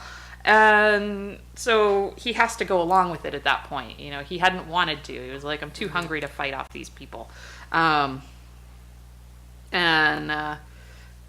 So inside you see the tavern keeper trying to keep these soldiers from raping his daughter, and they're clearly assholes in every possible way, using their fact that they are part of the Lannister army to basically do whatever they want and run roughshod over whoever they feel like. But the Hound follows along with the story, and Polliver comes over, I recognize you, blah, blah, blah. And they go on about how wonderful it is to work for the Lannisters until he says, fuck the king. Fuck the king. And then, shortly after that, he talks about needing ale and chickens. Yummy! The man likes to eat when he fights. It does. There weren't any pig feet around. No. No. Lacking pig feet, I'll take a chicken. If any more words come pouring out of his cunt mouth, he's going to have to eat all the chickens in the place. Meaning, probably kill them all first. Right. Metaphorically eating a chicken. Yeah. Or killing one of you. Yeah. cooks. Whereas Polliver's thinking eating chicken as raping little girls. Everyone's got their chickens.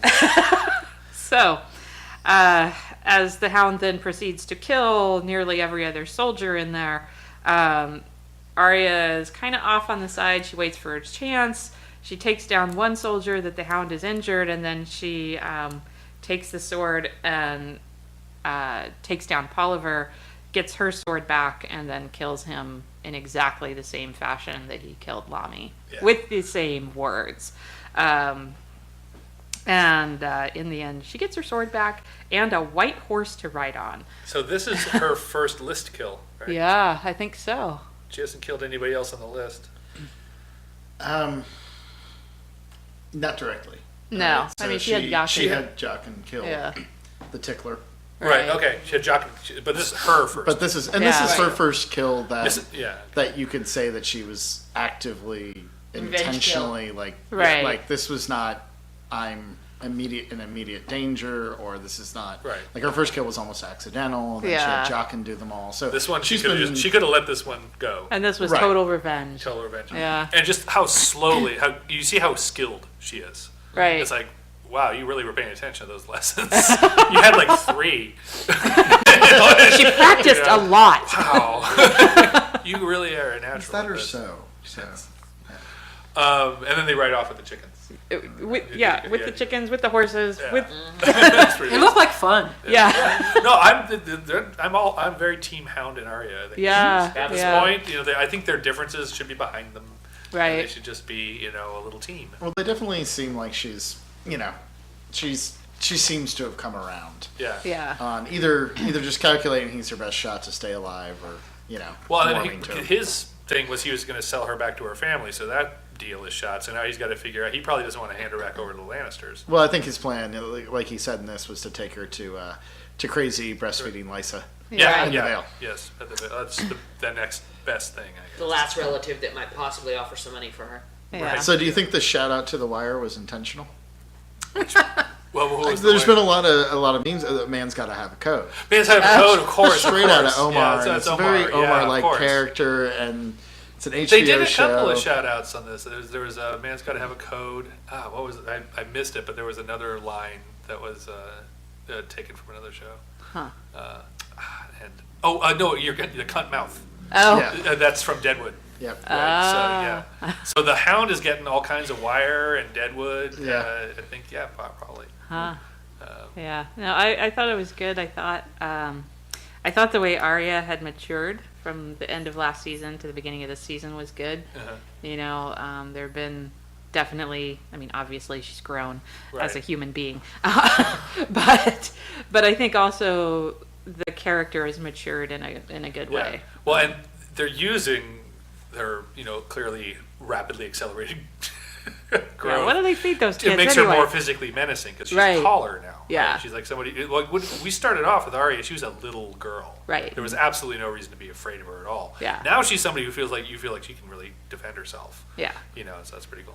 And she's got some skills. Got some skills. Okay, So, so, what is the city that's burning in the background when they ride off? that's gotta be. I Does don't know. I anybody- didn't even notice that. I didn't didn't notice it either. either. Oh no! It's there was a city that's burning in the background. It's not. I don't think it's important. It's the thing is, it's the Lannisters are sacking every town in Oh, the I north. see. Kind of like what they Yeah, walked so this through when they wasn't walked some in. militarily important town. This is just. It's just the normal thing that happens. They're just sacking. Rape and sacking. pillage. Is that Yada yada. so? Does that play into what the Arya and the Hound were walking through at the beginning of that scene, where Yeah, I there's would like assume that was Possibly. some And so when the Lannister. carriages turned Hound's over and move- dead people yeah. everywhere? The Hound's move is he says we're going into the sack, right? Because the wave of Lannisters is going the other way. I so if see, you go into I the sack, then you're in the wake of it, and there'll be fewer Lannisters around. Right. And right. and they can't carry everything with them, so there might be some pillage. I got Right, it. and I so- got it. Okay. Yeah, that's I think that's the only place. And when he's heading for the Vale, so it's in that direction. Okay. But Huh. yeah. Okay, well, we have a little more listener feedback, and then we're going to do a spoiler section after the music. So if you hear the music, that trails out the show, and you are not interested, and we're going to Run screaming. run screaming from the area because we're going to discuss a couple spoilers after the music. Don't forget to unplug your earphones before you start running. That's right. Yeah, because man, that hurts. I've done that one a few times. So this is a theme listener feedback from a discussion that Sion inspired or participated in on the group. On the subject of Jon Snow, Jeremy Smith. Jon Snow isn't the most emotional character. He was raised by Ned Stark. Needless to say, the Stark men aren't known for their range of emotions. Jon Snow is a warrior, a leader of men, which you are really getting ready to see, and someone who's honorable to a fault, just like Eddard. When I say honorable, I'm not talking about following the ridiculous laws of the Night's Watch. I guess Jeremy doesn't like chastity. No. I'm talking about doing the right thing in all situations, which I think he also means you whip it out when there's a hot chick. Yeah. Despite what other men You have to think. show it to the Laker girls. Yeah, he has to show it to the Laker girls. I'm loving Alan's face right now. Okay, Stephanie Brown Anderson, my new favorite person. It seems Yay. yeah, I know, she's so amazing. She is really awesome. A true detective. Yes. It seems we got a bit more range out of John last night. I've been wondering how much of it was the writing and how much the acting. Show Jon Snow is a total disappointment. I am hoping they turn that around this season, but if the problem is primarily the acting, then I don't see much hope. I will hope for the best. And then Larkin Walken. I find the actor who plays Jon Snow very attractive. So that biased me in his favor from the get-go. Plus, I'd seen photos of him in the part before I even started reading Game of Thrones. So Kit Harington already looked like Jon Snow to me. In other words, you have a bias. Jon Snow before I start reading the Well, book. we know which way Sion's coming down. on this one. Oh, there's been a whole thing. I even know who they should have cast it with. I think he's done a fine job with the role, although not great. Fine being one rung below great in my lexicon. He showed a bit more fire last night in standing up to the council, or whatever you call them. I like Kit Harington, but he has a limited range as an actor. I would agree with that. Well, there you go. I think that covers the Jon Snow conversation. Well, I mean, how do we all feel about that, about Jon Snow? I mean, I'm really neutral on him. I think Kit Harington is adequate, but not. I'm never like, ooh, great, a Jon Snow segment, you know. But I'm also not like offended or turned off by his performance. isn't that because he's just always, all of his scenes, Jon Snow is too one leading up to this season, he's just a moody bitch. He's just a moody bitch. Exactly! Thank you! But I think that's the writing and the directing and the acting. I think it's a combination of the way they constructed it. He's a moody. They say on Honest Trailers just said, "Meet Jon Snow, a moody bastard who doesn't know anything." He has his own emo band, right? Yeah. I think it's like the two people who get the most flack for their acting are Kit Harington and Amelia Clark.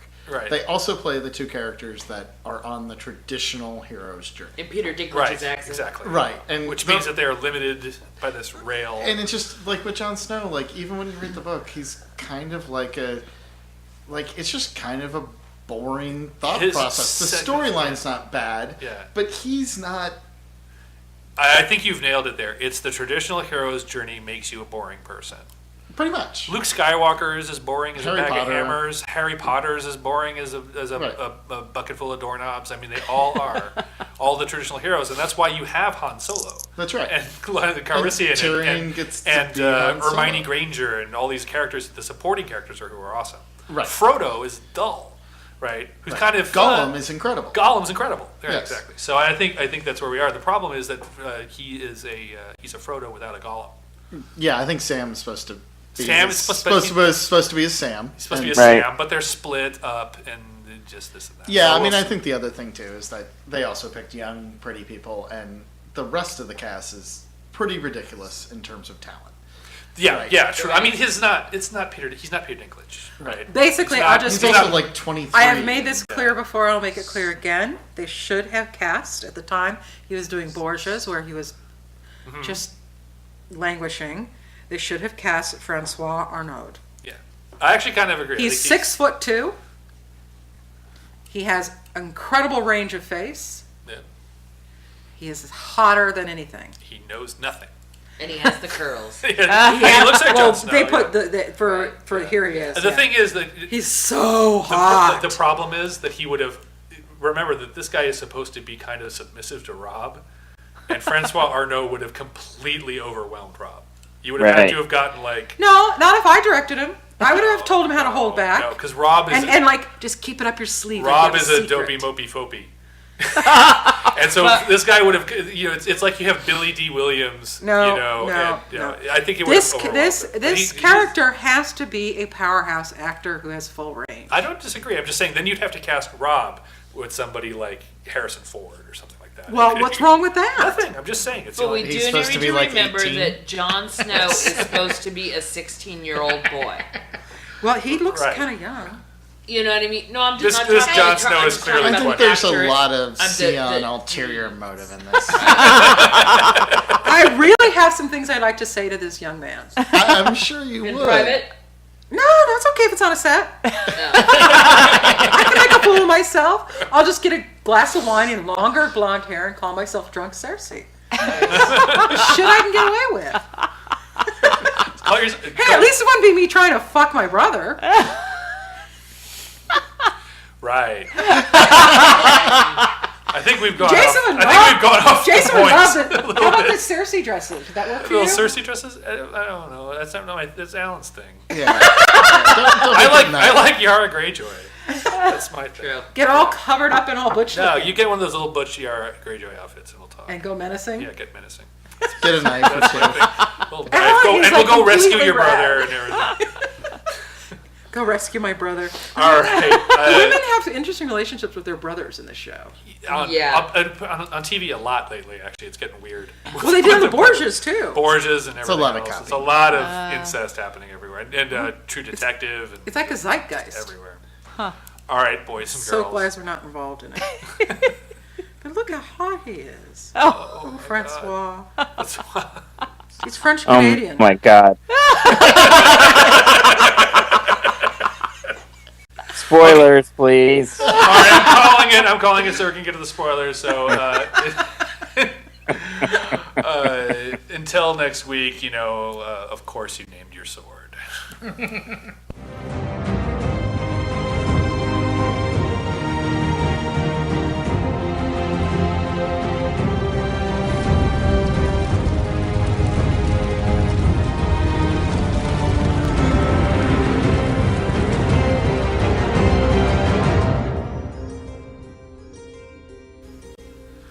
Okay, this is the spoiler section. So, just warning you, if you listened through the music and didn't hear the warning early on, we are about to go free fire zone on your ass. And so, if you do not want to be spoiled, stop listening right now. That said, the big issue I've got for everyone is the name of next week's episode is The Lion and the Rose, and it is written by George R.R. Martin, and that means we all know what is going to happen.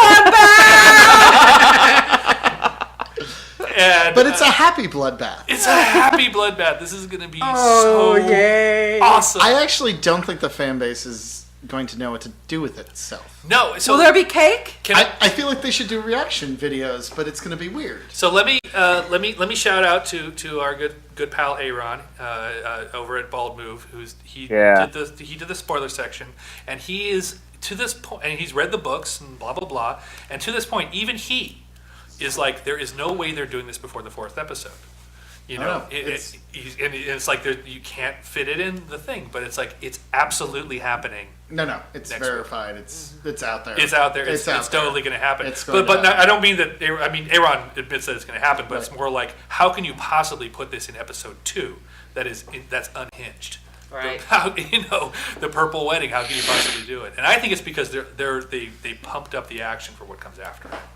Yes, there are known added action sequences. Yeah, that they're going to turn the whole trial of Tyrion into basically another war. They're sending Jon Snow off on a whole side plot, where he's going to go after the mutineers at Craster's Keep, and there's some interaction there, I believe, with Bran.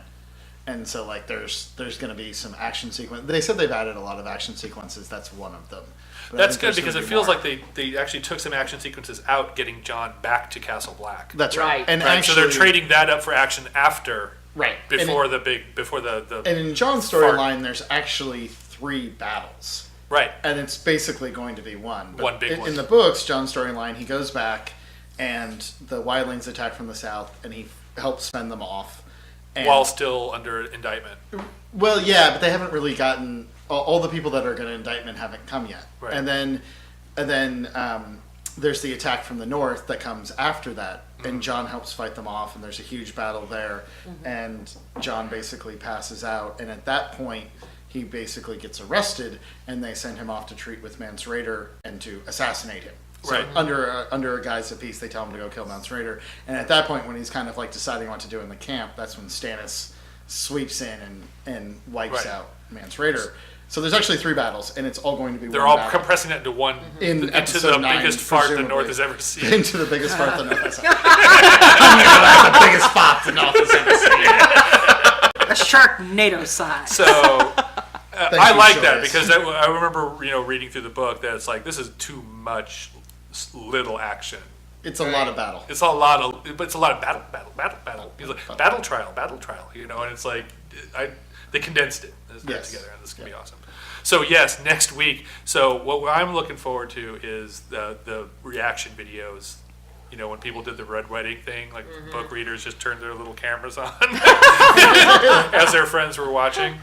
I gotta believe we're gonna be getting some awesome reaction videos for the death of Joffrey Baratheon. Oh, thank God! It's so fantastic. Finally. Well, and I've heard they are doing like the jousting scene with the dwarves on like the dogs and the pigs. Oh yeah, they do all that. Oh, Penny and. Yeah, I mean, I don't think they're going to call out the character or anything like that, but they give me just a slight taste of Joffrey's demise. So Joffrey has this huge wedding, and he decides in it that he's going to humiliate his uncle. Right. Excessively. Right. So he actually hires dwarfs to joust against each other as part of the celebration. Yeah. On a dog and a pig. Yeah. And they go, I've heard they've expanded it in this one into like basically like a giant like dwarf on animal like roller derby of like apparently, but I'm not sure if that's right. Anyway, so at one point he's basically like, Tyrion, you go do that. And Tyrion gets upset and he threatens him and all that. And then it kind of calms down a little bit, and Joffrey takes a sip of his wine and starts choking. Oh, so he's just poisoned? It's poisoned, and he chokes to death as like Cersei's screaming. And there's no dismemberment? Like, there's no dismemberment. Aww. See, in the books, but it's very painful poison. Gives her a hairnet, and the hairnet has like amethyst jewels on it, and they're poison. Right. So presumably that's the necklace. Lady Olenna actually plucks one from there, and she's the one who did the poisoning. Yeah. She gave it to Marjorie. No one really knows. But the poisoning gets blamed on Tyrion. Yes. And yeah. And he gets arrested. And then Marjorie's ready for another groom, of course. He gets arrested, and then we have a reflection of one, like the trial that Kat put him under. So he does his routine again, where he asks for a trial by combat. Right. And Braun does not answer. Braun does not answer this time. Nope. But Oberyn does. Yep. And the other champion is the Mountain. So Oberyn gets his. Oberyn So it's Oberyn versus the Mountain in the Viper. trial. Nice. Yeah. So this whole, and that's Michelle McLaren's directing that. Oh, be still my heart. Michelle McLaren is directing and Oberyn it's- versus Mountain. I won't even, like, Nice. I'm just going to say that, like, people talked about the Red Wedding. That was definitely up there, but that fight scene, I'm extremely looking forward to it. And I might actually, start drinking for that one. was That'll be just good. from I'm not even going to say what happens in the fight scene because it's so awesome. Yeah, I I'm don't not- want yeah, to spoil it. don't wanna spoil it, even for in the anyone with spoilers. spoilers, but it's just awesome. And they're giving the best directorate. Yeah. And what makes this better than, see, the Red Wedding, I thought they did the Red Wedding really well. I mean, that was, and then cutting to silent and just like beautiful. Mm-hmm. But it's over after that. The rest of it is just this chaos, and then seeing the King of the North. I didn't think they were going to show King of the North, and then they did. So Yeah. that was like the only follow-on at all was King of the North. The Purple Wedding creates this whole bucket load of mayhem for the whole rest of the season. Yes. Everything else that's going to happen stems from this. Yep. So, unlike the Red Wedding, which shut down the story, the Purple Right. Wedding starts up the story. Which could be a lot of the reason why it's in episode 2. Yeah, and that's Yeah. exactly why I think that. Exactly why yeah, it's in that, episode 2. yeah, it's not surprising that's part 2. It's like, what are you waiting around for? And then just think out all the subscribers to get, yeah. So I'm really looking forward to fan reaction next week. I am so excited. Yeah, because the HBO free preview stops after like episode 2 or 3. So Oh, they're gonna no fucking way. Yeah, they know how to get that. I was you like, on oh, that that crack. was some dirty marketing. Yeah. Do we have anything else besides Purple Wedding that anyone wants to cover? come play with us on the Facebook group. Of course, Facebook group. We have a Tell page, your friends but about we us. also have a group. And the group is where the chat nattering goes on. Natter. Okay, kids. Thank you very Natterific. much for the spoiler section. And until next week, say goodnight, everybody. Good night. Good night. All right.